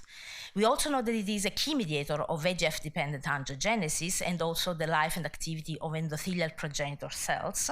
And our group has also discovered that DH2 is overexpressed in triple-negative breast cancer cell lines compared to normal breast. So taken together, this data suggests that DH2 might play an important role in triple-negative breast cancer pathophysiology. So despite DH2 being recognized as important in angiogenesis, no therapeutic strategy has been developed specifically aimed at blocking its expression and or activity, and its role has never been elucidated in alternative tumor neovascularization processes such as VM. So some preliminary data that is being collected within our group show that CRISPR-Cas knockout and siRNA knockdown of DH2 significantly reduced the capacity of the triple-negative breast cancer MDA-MB231 cell line to form vessel-like structures in a well-established model in vitro of VM, which indicates that DH2 play a key role in VM as well as angiogenesis. So the aim of this project was to further investigate the role of DH2 in vasculogenic mimicry and in triple-negative breast cancer pathophysiology by looking at the effect of DH2 loss of function on the capacity of triple-negative breast cancer MDA-MB231 cells to proliferate, migrate, secrete VEGF-A, invade through a matrix, and bind to specific extracellular matrix components such as collagen. So all the experiments that I'm going to present were performed in 2 different clones of DH2 knockout cells, and transfection with DH2 siRNA was also used to help interpreting results. So we can see that in panel A and B clearly showed that DH2 loss of function was associated with a significant reduction in triple-negative breast cancer cell proliferative capacity. And we can see in C and D that it also significantly affects migratory potential. VEGF-A, which is a key growth factor that promotes neovascularization, is also secreted to a lesser extent under DH2 knockout and silencing, as shown in panel E and F, respectively. So while DH2 loss of function significantly interfered with MDA-MB231 cells' capacity to invade through an extracellular matrix relative to control cells, as shown in panel G, it did not affect their capacity to adhere to collagen. So here we provide the first evidence that DH2 is overexpressed in triple-negative breast cancer cells and not just in endothelial cells, and that it mediates triple-negative breast cancer vasculogenic mimicry as well as traditional angiogenesis. We also demonstrated that DH2 loss of function significantly alters triple-negative breast cancer cell biology by inhibiting cell proliferation, migration, invasiveness, and the secretion of VEGF-A. So we therefore highlighted a key role for DH2 in triple-negative pathophysiology and identified this as a promising target for innovative anti-cancer treatment. We are currently conducting some transcriptomic analysis to identify differences in expression patterns between DH2 knockout and control cells under proliferative and vasculogenic mimicry conditions, which will further elucidate the functional roles of DH2 in triple-negative breast cancer and help identifying druggable activity and or interactions that could be used for the development of novel anti-cancer therapies. Thank you so much.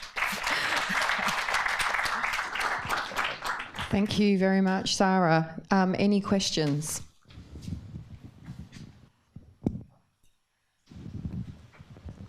Sarah, thanks. You alluded to vasculogenic mimicry quite a bit in that. Do you want to explain that for the audience? What's vasculogenic mimicry? So the main difference between, tumors rely on blood vessels, and we understand that. Normally what tumor does is it triggers the normal endothelial cells of the body to form blood vessels and redirect the traditional blood vessels to its cells. But when we block this process, the tumor cells themselves change and they start disposing and forming some vessel-like structures. So they are not endothelial cells anymore. They are actually epithelial tumor cells that form blood vessel-like structures that then mix to the traditional vasculature and connect the tumor and help the tumor disseminating. So if we try to treat them as we would treat endothelial cells, that won't work because they're not. So it's a resistance mechanism. Thank you.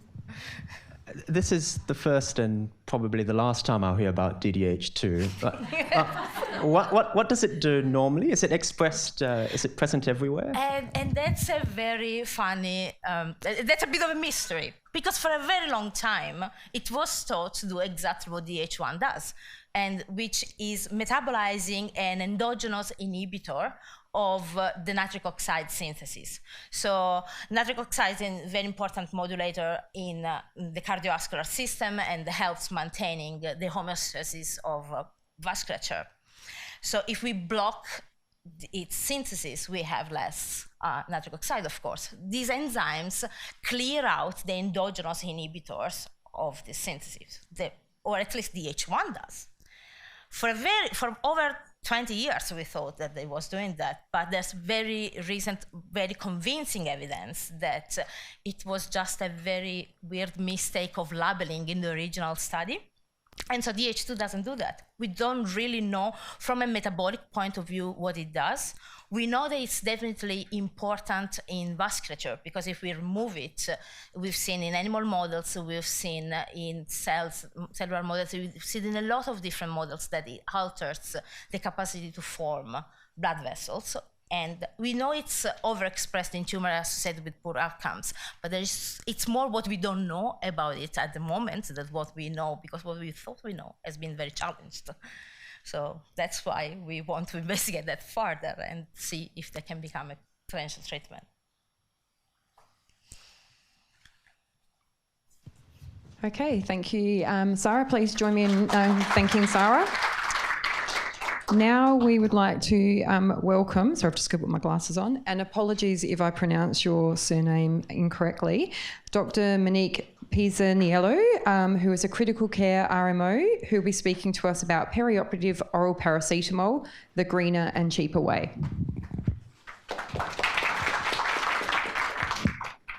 Pronounced it almost perfectly, so thank you. Thanks so much for being here today for my presentation on perioperative oral paracetamol, the greener and cheaper way, completed under the supervision of Dr. Jeremy Duke, one of the anaesthetists here at SALHN. So firstly, why is this important? There's a large carbon footprint that is attributable to the healthcare sector, particularly from operating theatres. Paracetamol has an excellent evidence base for reducing pain scores as well as post-op opioid requirements, and it's got a greater benefit if given preoperatively.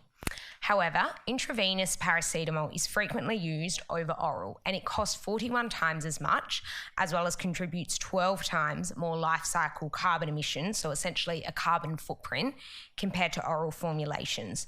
This difference in the carbon footprint can come down to how it's made, as well as the transport and dispensing costs, so requiring another fluid line for intravenous dosing. At our institution, over 4,000 doses of IV Panadol were used during the study period. So the aims of this audit was to determine the carbon footprint and financial costs of paracetamol use in our elective surgery population and identify situations where oral could replace IV. So we looked at ORMUS and identified patients during a year who met our inclusion criteria of elective surgery and operation time less than 2 hours. And this criteria was chosen as it's these patients who would benefit most from a preoperative dose. Almost 9,000 patients met this inclusion criteria, so a random sample of 200 was collected, and we went through their EMR records to identify if they were given paracetamol and what that formulation was. We also obtained total paracetamol usage from pharmacy for that study period. So a range of demographics was captured, and this is just elective surgery population, so a lot of ONG and ENT procedures. We found that 92 patients received Panadol at some point in their perioperative journey, but only 6.5% of these received a pre-op oral dose, while a further 19% received either an intravenous dose during the operation or in the recovery unit. None of those patients had a clear contraindication to receiving an oral dose. So utilising this, looking at the life cycle greenhouse gas emissions for an oral dose of paracetamol compared to IV, there is a difference of at least 300, but up to kind of 600 CO2 emissions per dose.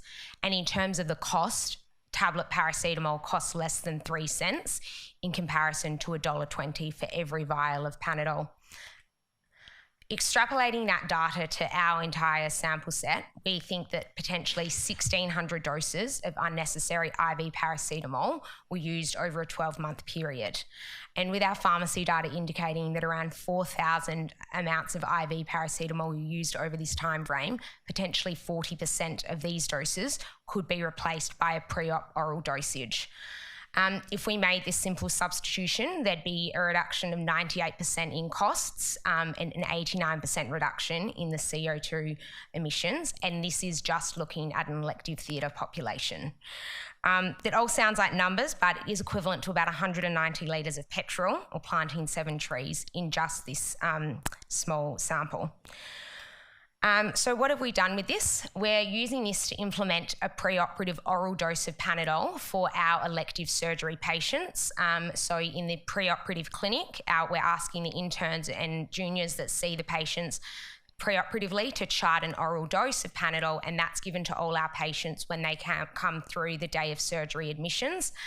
We're eventually trying to roll this out to a lot of our other non-pre-booked surgery with the eventual aim of kind of removing IV paracetamol from our drug trolley. So thank you so much.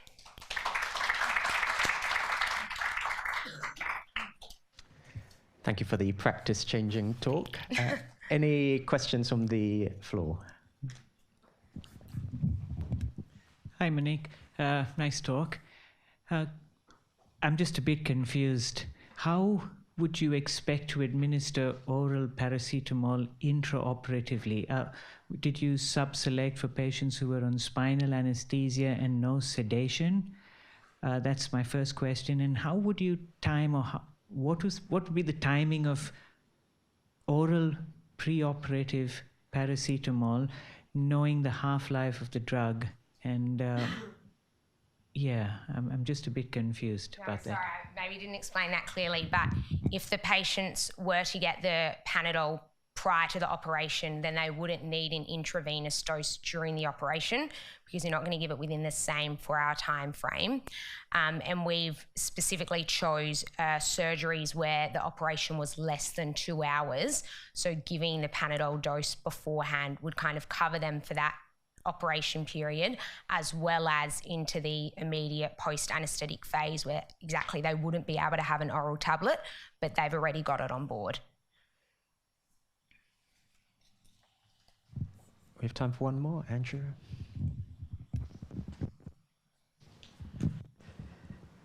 It sounds good, but do you think you need to do a comparative trial, see if you've got the same degree of analgesia with that? I guess that's maybe what George is getting at is it as effective and for the same period of time? Because ultimately you've got to deliver analgesia to these patients. So maybe the next step is to at least audit it or do a prospective trial on it. Yeah, definitely. We will plan on re-auditing this next year to see if there's a reduction in usage of IV Panadol. But we know from other studies that there's no increased efficacy of IV Panadol in comparison to oral Panadol, and that there is good evidence to give it preoperatively as well. I was actually going to make the alternative comment to Andrew, actually, in that in your audit, only about half patients got Panadol at all. So I was wondering whether you might actually find improved pain outcomes and potentially even more of a reduction in cost by other analgesic agents not being required if you increase your overall Panadol use by giving it to the patients preoperatively. Yeah. Just a thought. That makes a lot of sense. Hopefully we do find that when we re-audit. Thanks for commenting that, Fiona. Okay, please join me in thanking Monique. Thank you. We do have time for a quick break if people would like to get up and stretch their legs, use the bathroom, etc. And we will come back in around about 5 minutes if you didn't hear that. We expect to see you all back here. Your names.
We're going to get ready to get started again now. Thank you all for coming back.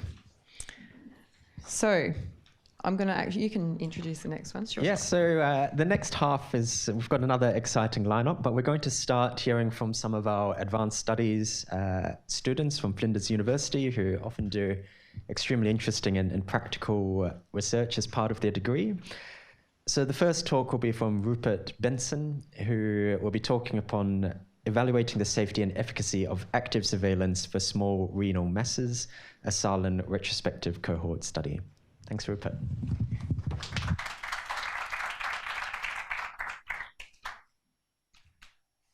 Thanks, everyone, for coming back after the break. So thanks for the opportunity to speak today. Over the last 4 years, my research team and I, led by clinicians Dr. Alex J. and Dr. Jordan Lee, have been working on a research project that aims to evaluate the safety and feasibility of active surveillance for the treatment of small renal masses. So as a result of the development and subsequent adoption of high-resolution imaging, there's been an increase in the incidental detection of small renal masses over recent decades, and that is generally masses defined as less than 4 centimetres in size on CT or ultrasound. Despite our improved understanding of these masses, precision medicine in this field is still limited, with up to 30% of presumed malignant masses found to be benign on final surgical histology. This means that a large proportion of our patient cohort are undergoing unnecessary nephrectomy and are being exposed to the risk of poor renal function and lifelong dialysis. So this sort of highlights the need for a more individualised approach to surgical decision-making to improve patient outcomes. So this is where active surveillance has emerged as a safe and feasible treatment option for small renal masses, particularly for patients with comorbidities or increased age. It typically involves serial monitoring through the use of imaging, as well as clinical follow-ups looking for signs of growth and progression. However, despite its increased use, there is considerable heterogeneity in the surveillance protocols as well as triggers for delayed intervention. Moreover, data about the safety and feasibility within an Australian context is extremely limited. So to address these gaps in the literature, our research focused on 3 key aims. Firstly, to quantify the natural history of small renal masses in an Australian context. Second, to evaluate the role of serial imaging and biopsy in risk stratification. And lastly, to measure and compare outcomes between active surveillance groups and delayed intervention groups. So to do this, we retrospectively analysed MDT data spanning over 12 years, looking at patient characteristics and tumour characteristics, and segregating the population into 2 groups: active surveillance with non-delayed intervention and active surveillance with patients who underwent delayed intervention. So that's typically surgery or ablation 6 months after that decision has been made. So our data analysis of 111 patients showed that 13 underwent delayed intervention and 98 remained on active surveillance. Most notably, patients who had underwent delayed intervention had significantly larger final tumour sizes of 35 millimetres compared to 27 millimetres, and faster linear growth rates of 0.59 versus 0.17 centimetres per year. The patients tended to have slightly higher comorbidity indexes, as well as a decreased age. However, these findings were not statistically significant. Despite these outcomes, the survival outcomes were excellent across both cohorts, with cancer-specific survival and metastasis-free survival both being 99%, with only 1 episode of metastasis. We further stratified our patients based on tumour growth rate to explore its association with outcomes. Of the 108 patients with available data, 16% showed negative growth, 43% were stable, 27% were slow growing, and 15% were in the rapid growth group. Most notably, delayed intervention rates demonstrated a consistent rise with increasing growth rate. So in the negative group, there was 0% delayed intervention and 38% in the rapid group. Importantly, the only metastatic event occurred in the rapid growth group. So in summary, our study demonstrates that most renal masses grow slowly and carry very low metastatic risk, as well as active surveillance offering cancer-specific survival comparable to that of immediate surgery. However, rapid growth strongly predicts poorer survival and higher likelihood of delayed intervention. So these findings highlight the potential of growth rate stratification to guide safer, more individualised management and underscore the need for further Australian data to refine our approach. So just quick acknowledgement of the authors and supervisors. That's all. Thank you.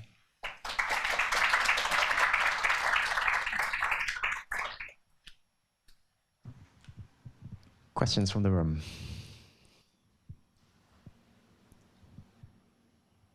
So just tell me what actually happens normally. So you said that growth rate was one of the predictors of a poorer outcome. Yep. Do you normally repeat imaging in 3 to 6 months? And do you do any surveillance scans after that? You may or may not know. I don't want to speak like I'm the clinician here, but from looking at the data, essentially there's a decision made in the MDT meeting to undergo active surveillance, so serial imaging, whether that's 6 months or 12 months. And then based off those findings, the clinician will make that judgment, as well as factoring in the patient's decision whether they would like the surgery or to remain on active surveillance. I know we have Jonathan in the audience here. So even if it's a small renal mass, you know, something tiny, does everyone warrant surveillance imaging? Particularly for very small. It's a matter of degree, obviously.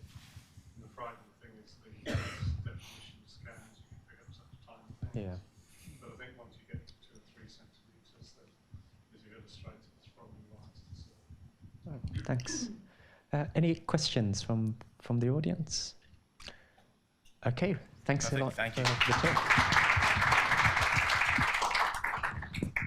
Next, we would like to welcome Ellie Beale, who will be speaking to us about the appropriateness of discharge antimicrobials at emergency departments, metropolitan versus rural hospitals. Thank you. Hi everyone, my name's Ellie. I'm one of the 4th year medical students. Alongside Dr. Santos, Daniel and Alice Tuho, we have done a project looking at the appropriateness of discharge antimicrobials at emergency departments with a metropolitan and rural perspective. So antimicrobial resistance is currently one of the largest global health threats, with 700,000 deaths annually, projected to rise by 10 to 10 million by 2050 if left unaddressed. Inappropriate antimicrobial prescriptions is a significant driver of antimicrobial resistance. However, antimicrobial stewardship programs, or AMS, often overlook critical points of transition, including ED discharge, and often overlook important areas like rural and remote health, where specialist input can be limited and disease burden can be much higher. Australian research has already detected that up to 79% of ED discharge is inappropriate in terms of duration. The aim of our research was to compare ED discharge prescriptions at Flinders Medical Centre, the metro site, versus Mount Gambier Hospital, a rural site. The data was collected over a 2-week period in October 2024 using Sunrise EMR data and assessed against the therapeutic guidelines and local guidelines with specialist input. And we classified this data as either appropriate or inappropriate in terms of choice, dose, duration, frequency, and indication. So over this 2-week period, there were over 7,000 ED presentations, and there were 193 ED discharges requiring antimicrobial prescriptions, including dual therapies that yielded 252 antimicrobial prescriptions for analysis. 8 were removed due to insufficient documentation. At Flinders, 62% of antimicrobials were appropriate and 38% were inappropriate, while at Mount Gambier, 54% were appropriate and 46% were inappropriate. There was no significant difference between this appropriateness between the two sites. When looking at the reason for inappropriateness per site, at Flinders, inappropriate choice was the main driver for the reasons for inappropriateness. And although this still made a significant portion of the inappropriateness at Mount Gambier, there were still several other reasons contributing to the inappropriate prescriptions. For the indications at both sites, the most commonly indicated for antimicrobial prescriptions was mild community-acquired pneumonia. This was followed by cystitis encompassing general urinary tract infections, pregnancy-related cases, and catheter-related cases, and then traumatic wounds and cellulitis. The most commonly prescribed antimicrobial at Flinders was cefalexin, and the most commonly prescribed antimicrobial at Mount Gambier was amoxicillin. As we'll soon discuss, that the point of the community-acquired pneumonia makes a significant point of intervention in both sites. So some of our key findings and points that have been raised for intervention is particularly related to cefalexin. This was frequently prescribed at Flinders, however, was only prescribed appropriately in 7 cases, with 21 cases being inappropriate. And the vast majority of these inappropriate cases were for skin and soft tissue infections. And although cefalexin can provide adequate coverage against conditions like cellulitis, because this project is on antimicrobial stewardship, cefalexin is not a first-line treatment for cellulitis, so this was deemed inappropriate and is a significant point of intervention for Flinders. Also at Flinders, we noted that azithromycin was less frequently prescribed, however, it was only appropriate in 1 use in the case of orchitis, with all other cases inappropriate for mild community-acquired pneumonia. This is likely a result of older SA health guidelines, which use azithromycin as mild cap. However, these are now outdated, and also potentially treating mild cap as moderate cap. However, as per therapeutic guidelines, a moderate cap diagnosis warrants a hospital admission. The significant point at Mount Gambier was that although amoxicillin was very frequently prescribed appropriately, there were significant cases where it was prescribed inappropriately, mainly due to underdosing in the absence of any renal failure or renal adjustment dosing needed. So overall, we found that approximately 1 in 3 at Flinders and 1 in 2 at Mount Gambier prescriptions at ED discharge were inappropriate. There's significant variation of inappropriateness by site, which really highlights the need for tailored and specific AMS education. A positive development since this audit has been conducted is that there's a new partnership between ID physicians and consultants going to Mount Gambier Hospital, which hopefully will support further in rural AMS. As we mentioned, the most common indication was for CAP, and that raises significant points of intervention. There are some minor limitations with this research. It's a very small data size, 2 weeks and only 2 sites, which limits generalizability. And due to the retrospective nature of this audit, we did not capture all decision-making outcomes or decision-making, the background behind all the decision-making. We want to leave by saying AMS is not about restricting treatment, but it's about ensuring the right antimicrobial choice, dose, duration, frequency, and for the correct indication to prevent further resistance. Thank you. Thank you very much, Ellie. Anyone have questions?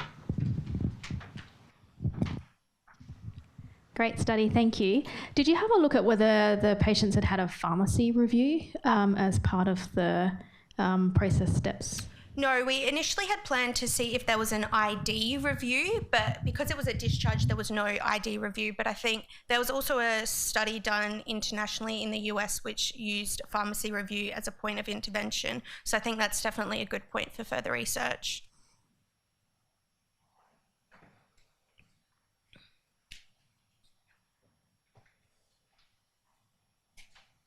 Thanks so much for a great presentation. I think I've definitely done some inappropriate prescriptions before here.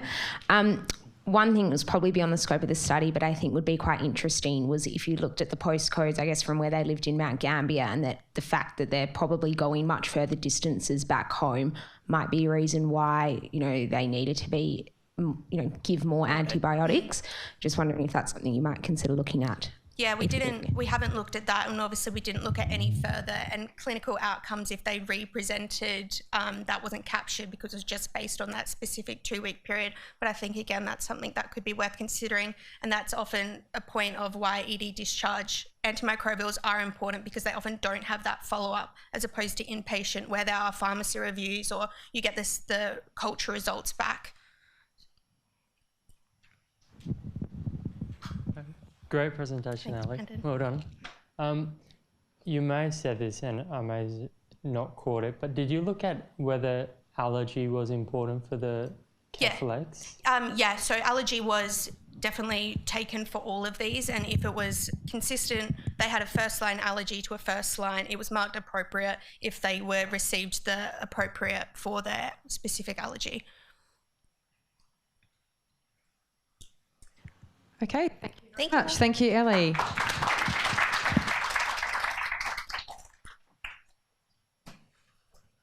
Okay, please join me in welcoming the next speaker, who is Stephanie Trinkle, who will be talking on complex renal cyst management outcomes from a tertiary centre.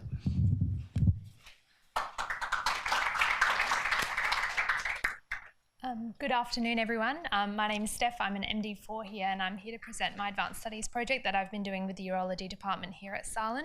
My supervisors are Dr. Alex J, Associate Professor Jordan Lee, Dr. Sarah Boda, and Associate Professor Michael O'Callaghan. So a bit of background, renal cysts are a very common incidental finding on routine imaging, and while most are considered simple and of minimal significance, those of more complex nature may progress to becoming malignant and often warrant surgical resection in the form of a partial or a full nephrectomy. The Bosniak classification system is what's currently used to categorise renal cysts as grades 1 to 4, based on their radiological appearance to assess their malignancy risk. Traditionally, this has been based on CT imaging, but since 2019, the system was updated to include MRI imaging as well. So grades 1 and 2 are simple cysts. They require no follow-up, and usually the patient can be discharged. Grades 3 and 4 are complex cysts, where malignancy is definitely a risk and is generally treated as malignant until proven otherwise, and will likely proceed to surgical management. Grades 2F are cysts that don't easily fit into grades 2 or 3. These will generally be followed up with surveillance with regular imaging. However, there's concerns about the grades 3 and 4, and that there's been over-treatment resulting in more nephrectomies than there should be, putting patients at risk of CKD and just increasing patient burden and healthcare burden.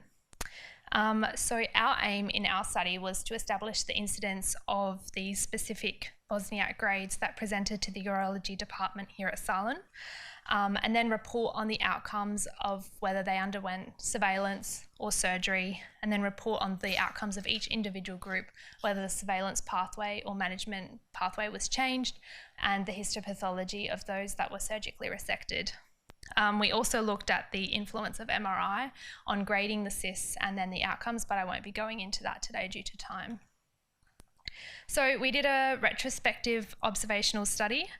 We collected cases by going through the Kidney Health Registry here at Flinders, as well as Noarlunga, as included in this, which includes all patients that have been presented to the urology MDT meetings at Flinders.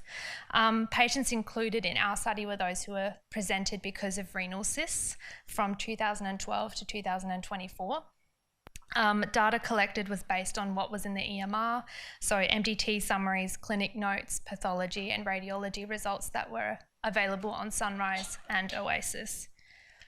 So we had a total of 71 patients with a total of 74 cysts.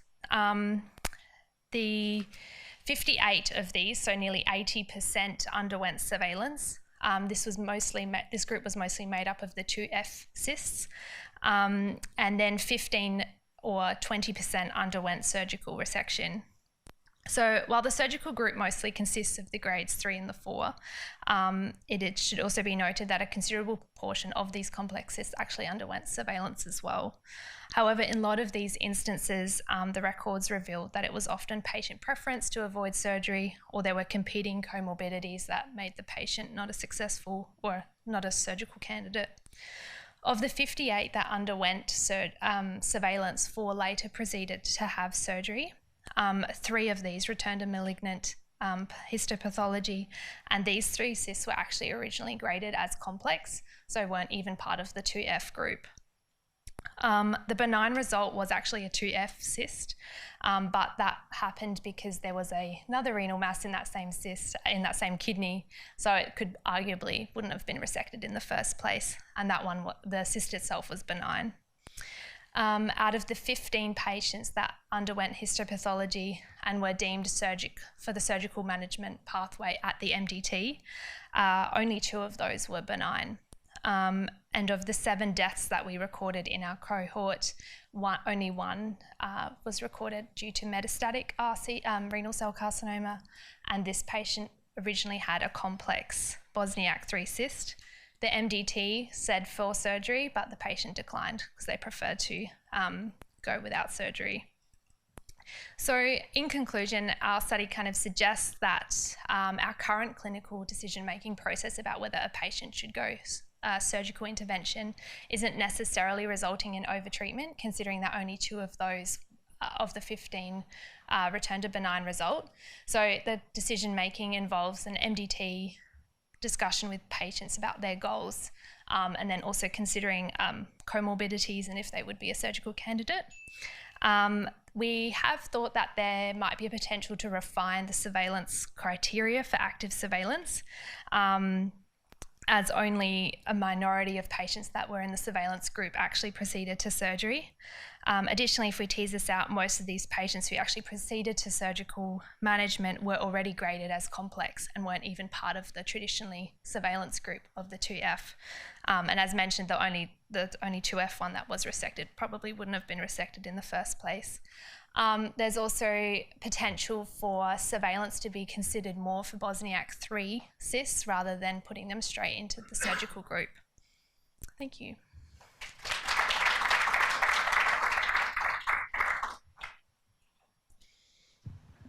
Any questions?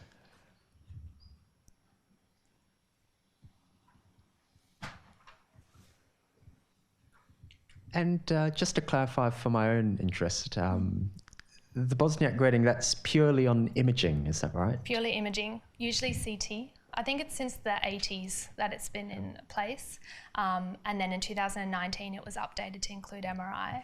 The problem with our study, I think, if we were to look at the effectiveness of MRI and the influence that has, is that we've got a lot of patients who are before 2019, and then there's no guarantee that after 2019 that was implemented straight away. So, yeah. And these renal imaging findings are always a bother to people. Do you know why? Do you have an indication of why these people had the imaging in the first place? Was it? Did you look at that information? If I remember off the top of my head, the majority were incidental. So there was a few who went on imaging for hematuria or flank pain, and some of these cysts were massive. And they were then more the simple ones. There were 2 that had aspiration. But yeah, generally it was incidental findings. The reason for the CTs isn't always available in the MDTs because they'll be private, from private patients, yeah. Okay, no, thank you very much for the talk. Now we would like to welcome Benita Ravi, sorry if I pronounced that incorrectly, who will be speaking to us about time toxicity and its relationship with quality of life in patients undergoing phase 1 cancer clinical trials.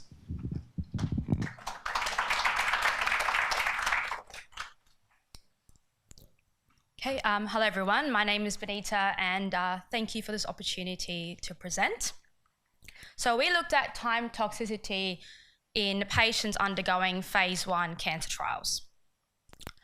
So phase 1 trials are the first stage of drug development in humans, and their aim is to test safety of the drug. In oncology, these trials represent an important treatment option for patients who have exhausted standard line of treatment and have very minimal options. However, these trials require extensive monitoring, which make them very time intensive. This then leads to what we describe as time toxicity, which can be defined as a number of days a patient may spend interacting with the healthcare system organising a treatment.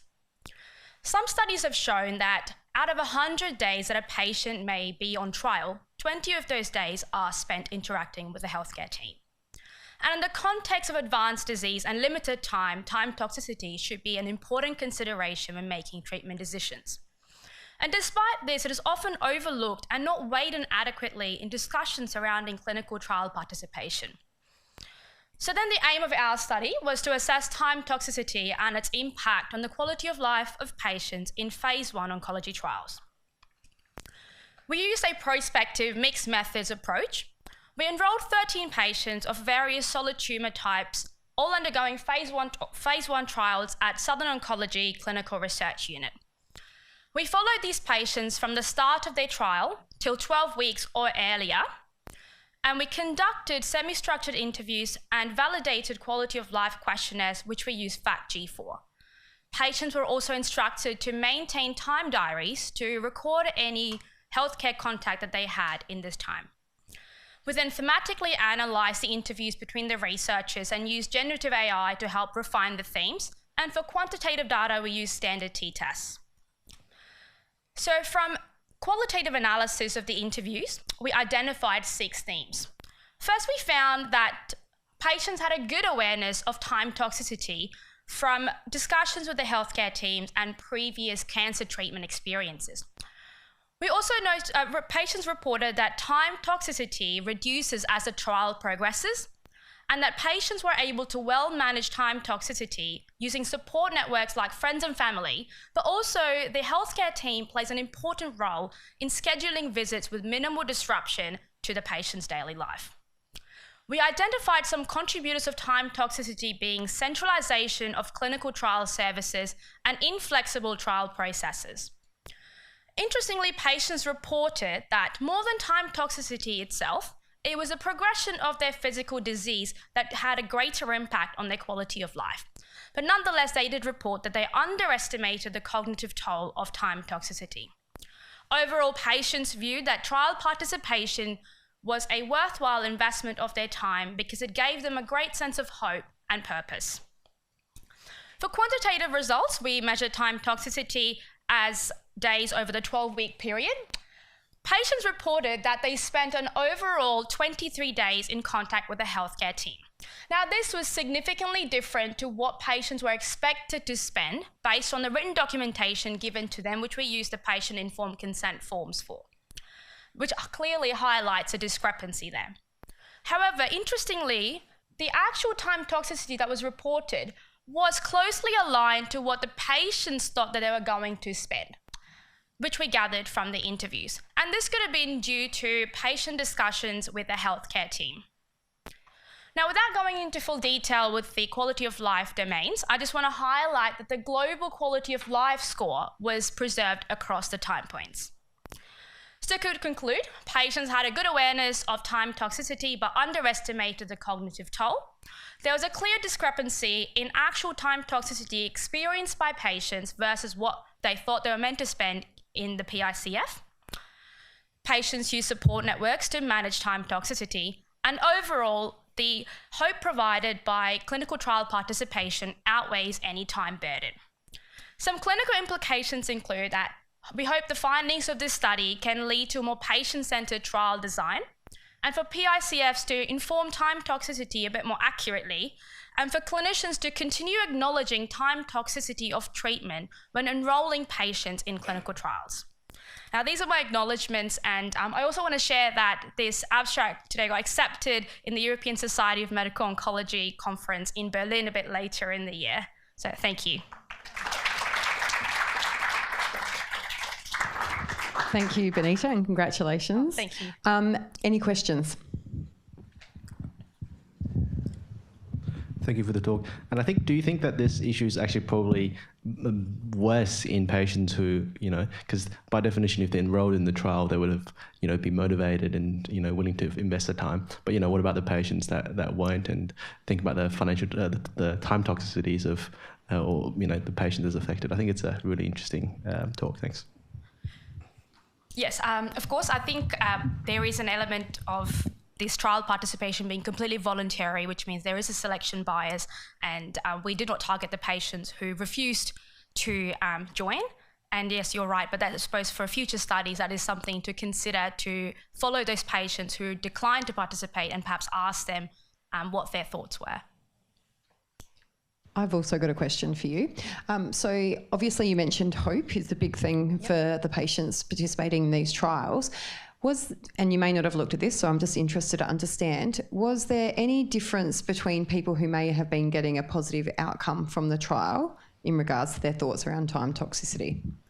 That's an interesting thought, and I initially thought that would be the case, but patients almost believe that perhaps being on this trial is buying them some more time whereby a better treatment might come along. And there's also other reasons that patients participate, including altruistic options, which, because it's contributing to science, which they are very much told in the beginning as well. Excellent. Thank you so much. Thank you very much.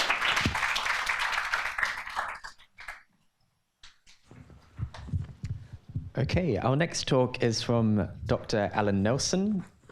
He is going to be talking upon leveraging connections to foster research involvement, SALHN and SAHDS hosting a trial of a disease-modifying treatment for Huntington disease.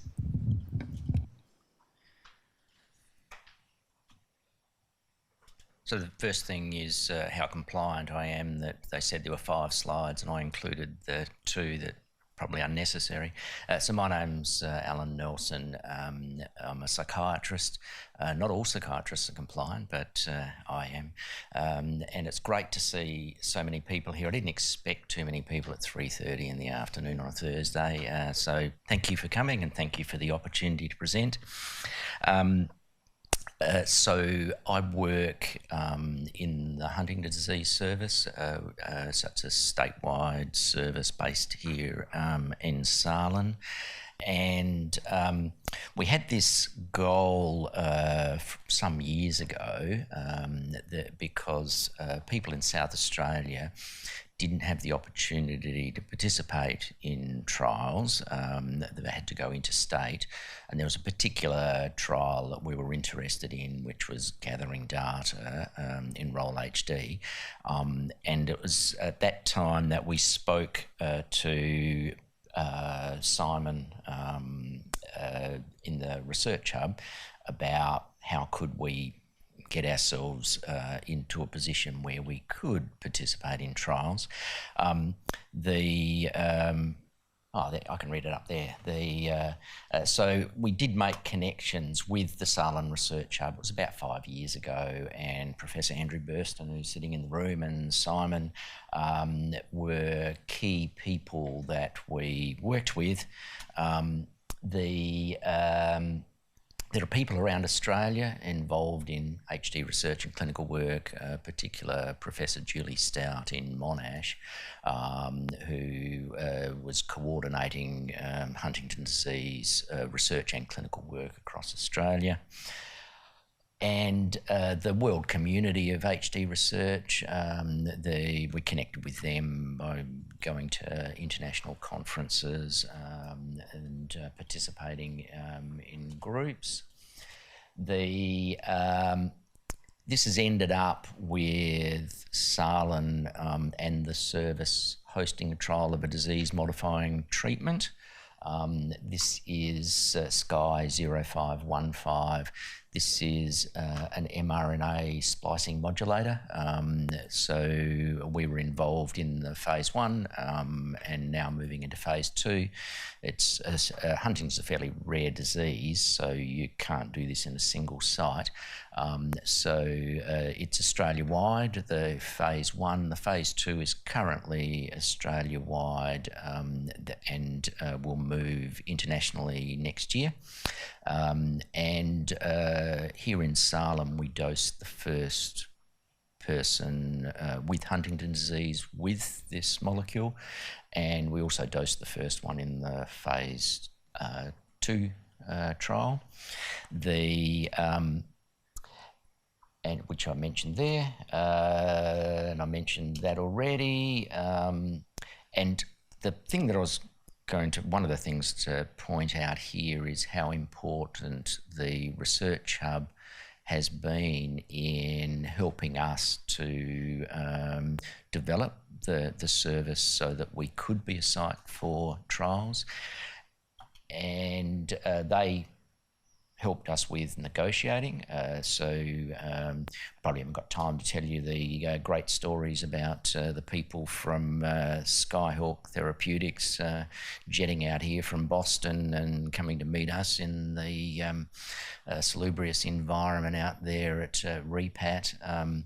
And very confusing to me why they would come to see us, but it turns out the legislative environment and legal environment in Australia is preferable to the US. That was before Trump, so even more so now. But the Research Hub did that negotiating, that they dealt with the legal aspects. Who could figure that they'd send us a contract which required resolution in US courts, and Simon got onto the legal people here and sorted it out. HREC, they sorted that out, and the CROs, all of which we knew nothing about, but thankfully they were able to help us through those hurdles, and the organisation and coordination of the trial. So the principal learnings, the first one is the importance of fostering connections and collaboration. Ultimately, I'm a psychiatrist, remember, this does get down to interactions, interpersonal interactions, and connection. The idea of, I'll have to be quick, the respectful discussion of ideas. Being disrespectful doesn't lead to good results, and HR have reminded me of that at times. When you get into specialised fields like this, if you go to a conference, all of the major players, the people who've written all the papers, are all in one room, and that's true for this. Participation in networks and committees has been an important part about establishing those connections for me, attending conferences and getting involved in the literature. There's always politics. As you would know, if you're involved in any service, you've got to advocate for resources, and you've got to maintain the ones you got, because there's always someone who will want to take your space and take your staff, and so this is a really important thing. There's always economics too. There's budgets, evaluations, benchmarking, and again, you know, if you're not up to speed with that, you can get your resources taken away. So you've got to be careful to make sure that people are aware of the value of your service. In fact, it's coming up right now, but that's another story for another day. The value of participation in research to the people with Huntington's disease, this is immense. The people who participated in the trial talked to us about the hope that's engendered by being able to participate in trials. It's really important for the people who are the clients of our service. And there's value to clinicians. People like working in a service that's involved with research, and it really helps with motivation and recruitment. If only we had the budget to have positions so we could recruit to them, that would be really good. And that's the next presentation. So that's the end from me. Thank you very much.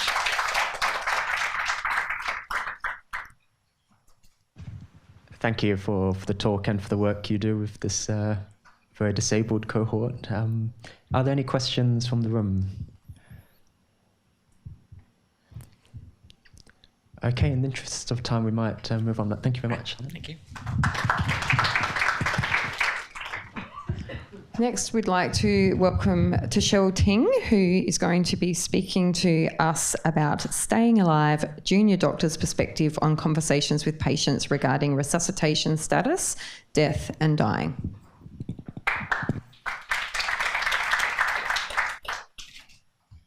So good afternoon, everybody. My name is Tashel Ting, and I'm a third-year medical student here at Flinders. I will be presenting Staying Alive, Junior Doctor's Perspectives on Conversations with Patients Regarding Resuscitation Status, Death, and Dying. And this is done in collaboration with Dr. Andrew Van Lin and Dr. Matthew Arnold. So in our South Australian public health system, junior doctors from postgraduate year 2 onward are expected to have routine discussions with their patients and their families regarding resuscitation status, death, and dying.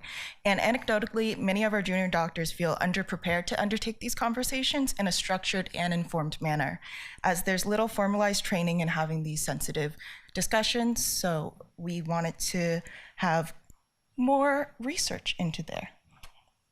So we performed a qualitative interview-based study with 7 of our junior doctors, seeking to elicit their experiences with such discussions and their perspectives on current and potential training resources which would build their knowledge and skills in this area. Interviews were de-identified, transcribed, and analyzed by inductive thematic analysis. So some common phrases that we saw across all 7 interviews included appropriate, understand, comfortable, sensitive, education, observing, and accepting.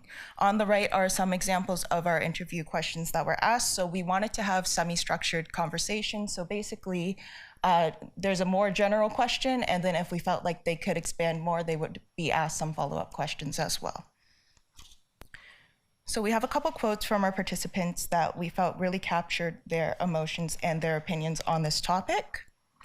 In terms of leading resuscitation discussions on their own, participant 2 said, "I'm confident that I could do it. I'm not confident given how sensitive it is that I could do it well enough to do it justice for the patient, for the family and patients, if that makes sense." When asked about who they thought should be leading resuscitation discussions, participant 4 said, "Anyone that's PGY 2, so postgraduate year 2 and above, should have some capability of having these conversations. When you're faced with difficult situations where families are being unrealistic of goals of care, then someone more senior needs to be involved." And participant 5 actually had a contrasting opinion on their personal sense of responsibility to carry out self-directed learning, saying, "I think on one hand, yes, it is our responsibility to be self-directed and learn it, but on the other hand, there are quite a few specialties that's moving towards consultant-led care."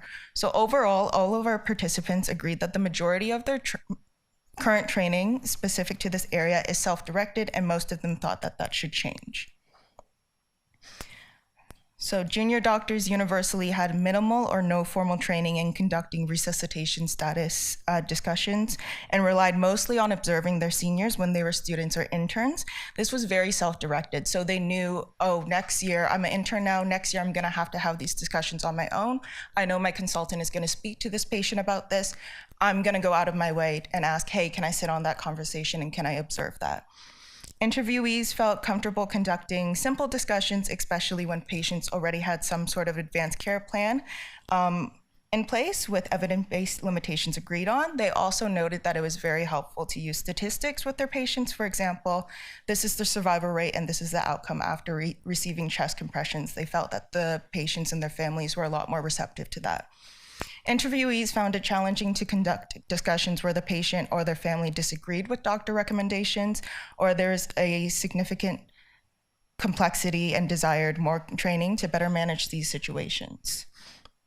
And our junior doctors should feel well-equipped and supported to communicate effectively about death, dying, and resuscitation. Formal and routine training ensues that doctors are equipped to handle sensitive conversations with empathy and clarity, which can significantly improve our patient care and decision-making. So by fostering these skills earlier in their careers, doctors are better prepared to support their patients and their families through these difficult times. To reiterate, wait 1 second. Okay, just kidding.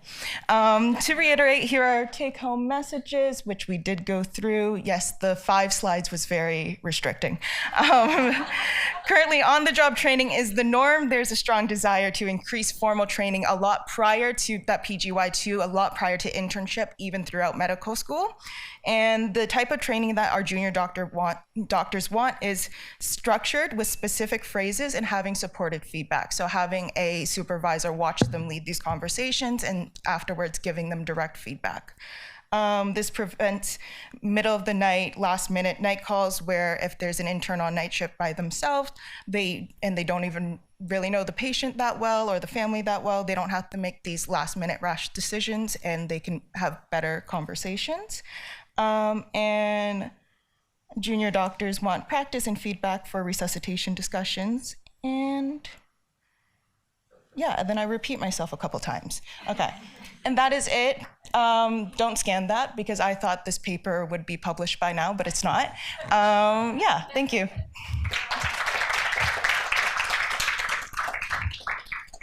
Thank you, Tashelle. Any questions?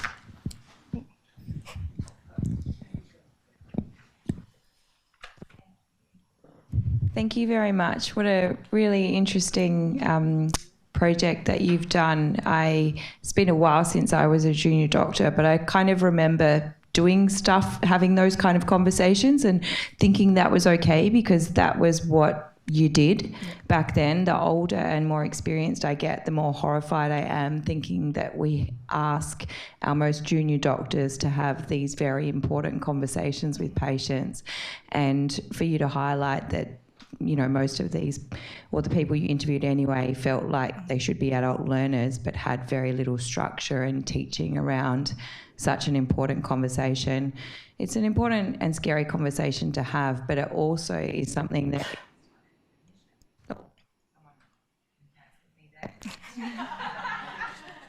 if it's something that happens, they're going back at the start of their admission, you know, can set up the whole trajectory for a patient's admission and care. So thank you for that. I hope you get it published, and I hope it does highlight to people that your junior doctors need more support around these kind of conversations.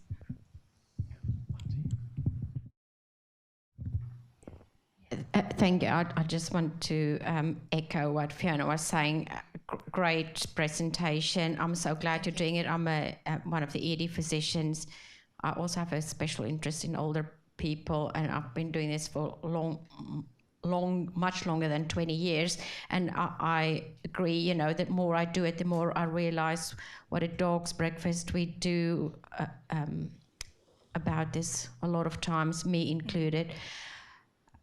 I think we also have to remember it's also life experience that contribute how we have these conversations with patients. We also have to remember it's not just the patient that's going to die or dying, but also what you leave the family with. Mm-hmm. And that can sometimes have a lot of ripple effects. So I hope, again, you get it published. Bring it to us in ED2.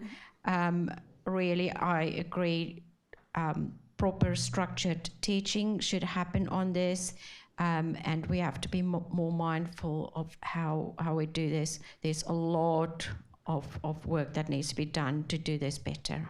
Thank you. So I will say it has been accepted for publication. It's just not out yet. And I do agree it is a cultural thing, this mindset that, oh, this is the way we've always done it, or medicine is tough. So kind of just suck it up and deal with it. And also something I think that is really important is speaking to patients is a skill.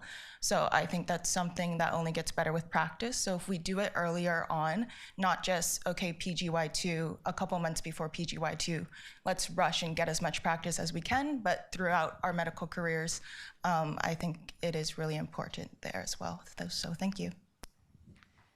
Nice talk, Tashelle. Thank you. I'm just trying to lighten the mood with my first comment. Okay. Marty said she has a special interest in older people. A pediatrician cannot say that in public. Okay.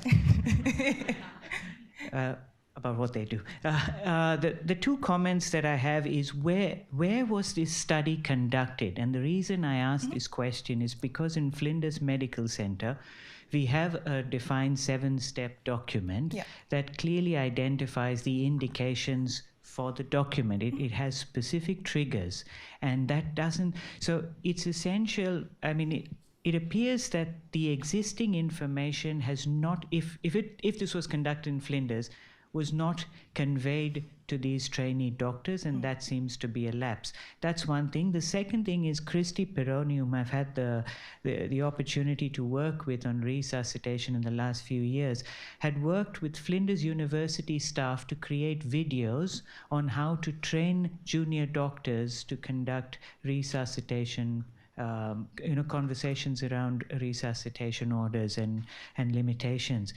Again, that seems like another resource that junior doctors don't seem to be aware of if this was conducted in Flinders.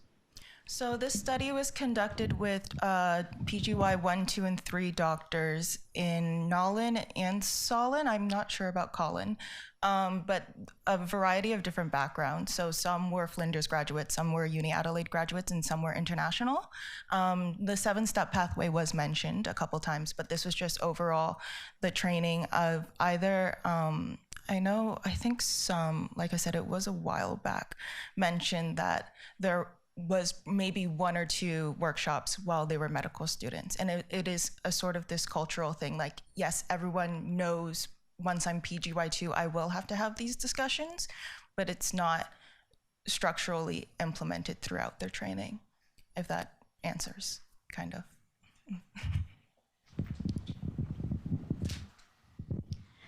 Thank you. Yeah, and that was actually something that I was struck by, that it takes initiative from the junior doctor to go, oh, I'm going to go into that next year.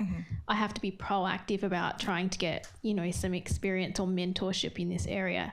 And I do think that is something, as a system or structure, we could do better in those rotations, to be able to really highlight, this is a student in that year. If I'm a consultant, I'm just thinking, Marty, if you're having those conversations with those families, I'm going to take, who's my junior doctor, I'm going to take them and have that conversation so that they can see firsthand what good looks like. So, great. Thank you. Thank you. In the interest of time, we might move to the next person. Thank you, Tishel.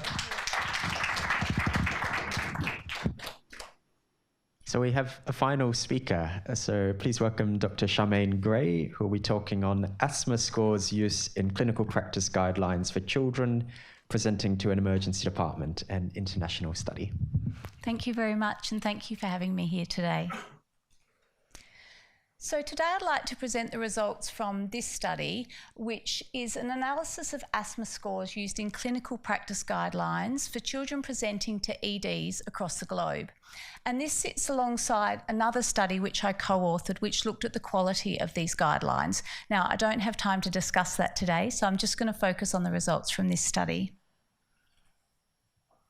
So what is an asthma score? An asthma score is generally a combination of clinical observations like heart rate and respiratory rate, and clinical findings like work of breathing, time spent in prolonged expiration.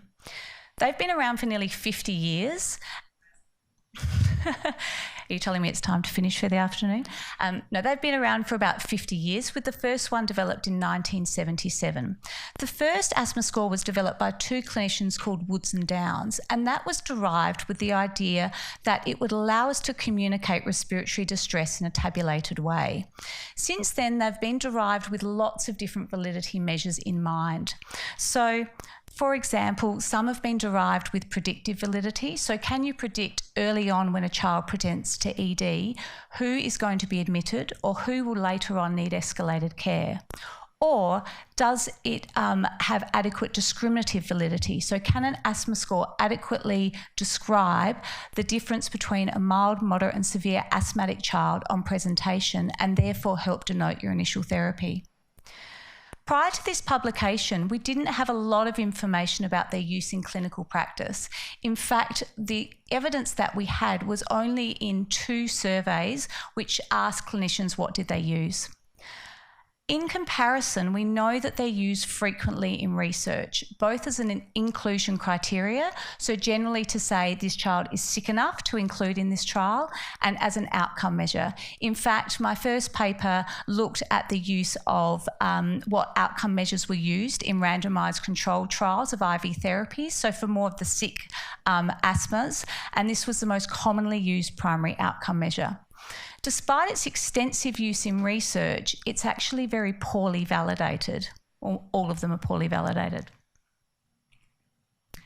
So this is the paper that was published, and this was an international collaborative paper that looked at 158 guidelines across 13 countries. It had two main aims, one to describe the use of asthma scores and what they were used for, and then to give an up-to-date perspective on the validity measures. So as you can see by this graph, there was several geographical regions which commonly used an asthma score. Canada and Spain, most of the hospitals used an asthma score, and for both of those regions, although they used different asthma scores, they used the same asthma score within that region. In comparison, the United States uses a lot of different asthma scores, but they all use asthma scores. If you look at the dark sections of the columns, they're the asthma guidelines that don't use an asthma score. And so you can see in the UK and Ireland and Australia, we rarely use an asthma score. In most of the clinical practice guidelines, the asthma scores were used with discriminative validity. So they would be used on initial presentation to decide whether the child was mild, moderate and severe or severe, and that would denote their initial therapy. Some of the guidelines used it to assess responsiveness. So if this child improves by 2 points, they then go into the mild category. And a few of them use it for predictive capacity to help guide the clinician if this child was going to be admitted or discharged. I just want to briefly talk about these two specific validity measures because I think they're the most important when you're thinking about the use of a score in a clinical practice guidelines. So discriminative validity, which is the ability to adequately categorise the severity of an illness, and the ability to assess responsiveness. So in this paper, what we did is if an asthma score was used in 2 or more clinical practice guidelines, it was highlighted in the paper by its name. So that gave us 6 asthma scores. If you look at the validity studies, only 4 of those 6 asthma scores were derived. So that's the original derivation study with responsiveness, and only 2 with discriminative responsiveness. Since their derivation studies, there's only been 1 external study which has looked at the responsiveness of a scoring system. So that highlights that we're still a long way from having good external validity despite their frequent use. So now I'd like to highlight the current study that we're undertaking on the background of this work. And this is a multi-centre prospective observational study being led by Flinders, which is looking at the diagnostic accuracy of clinical observations and asthma scores across these validity measures. In addition to looking at the asthma scores, this is the first paper to, or the first project rather, to look at clinician gestalt and how does clinician gestalt compared to asthma scores, and it's also looking at parental opinions as well. So do the parents think that their child is responding? How severe do they think their child's asthma is? How long do they think their child's going to stay in the hospital?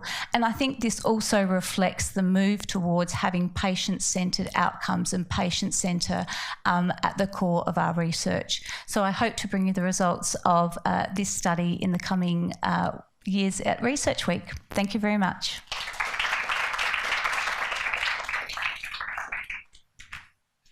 Thank you very much, Charmaine. Questions from the room?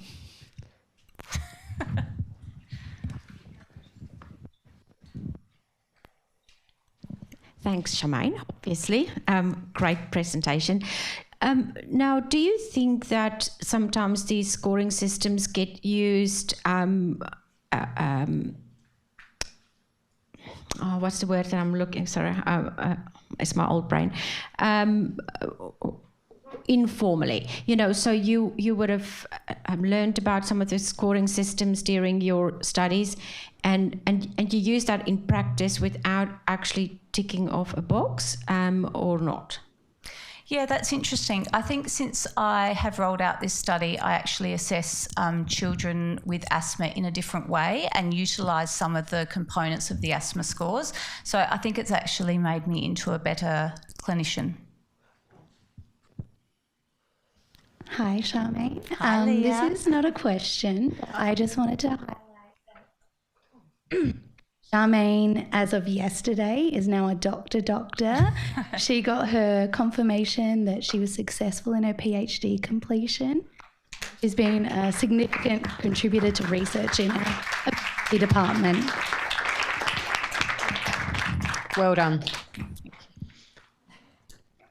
Well, on that happy note, perhaps we'll draw the afternoon to a close. I'd like to thank all the speakers for their talks this afternoon, and thank you all for coming. It's been great to see you all, and we'll end it there. Okay, there's still a talk tomorrow, by the way, so hopefully you all enjoy Ginny Barber's talk from the MGA. We'll see you then.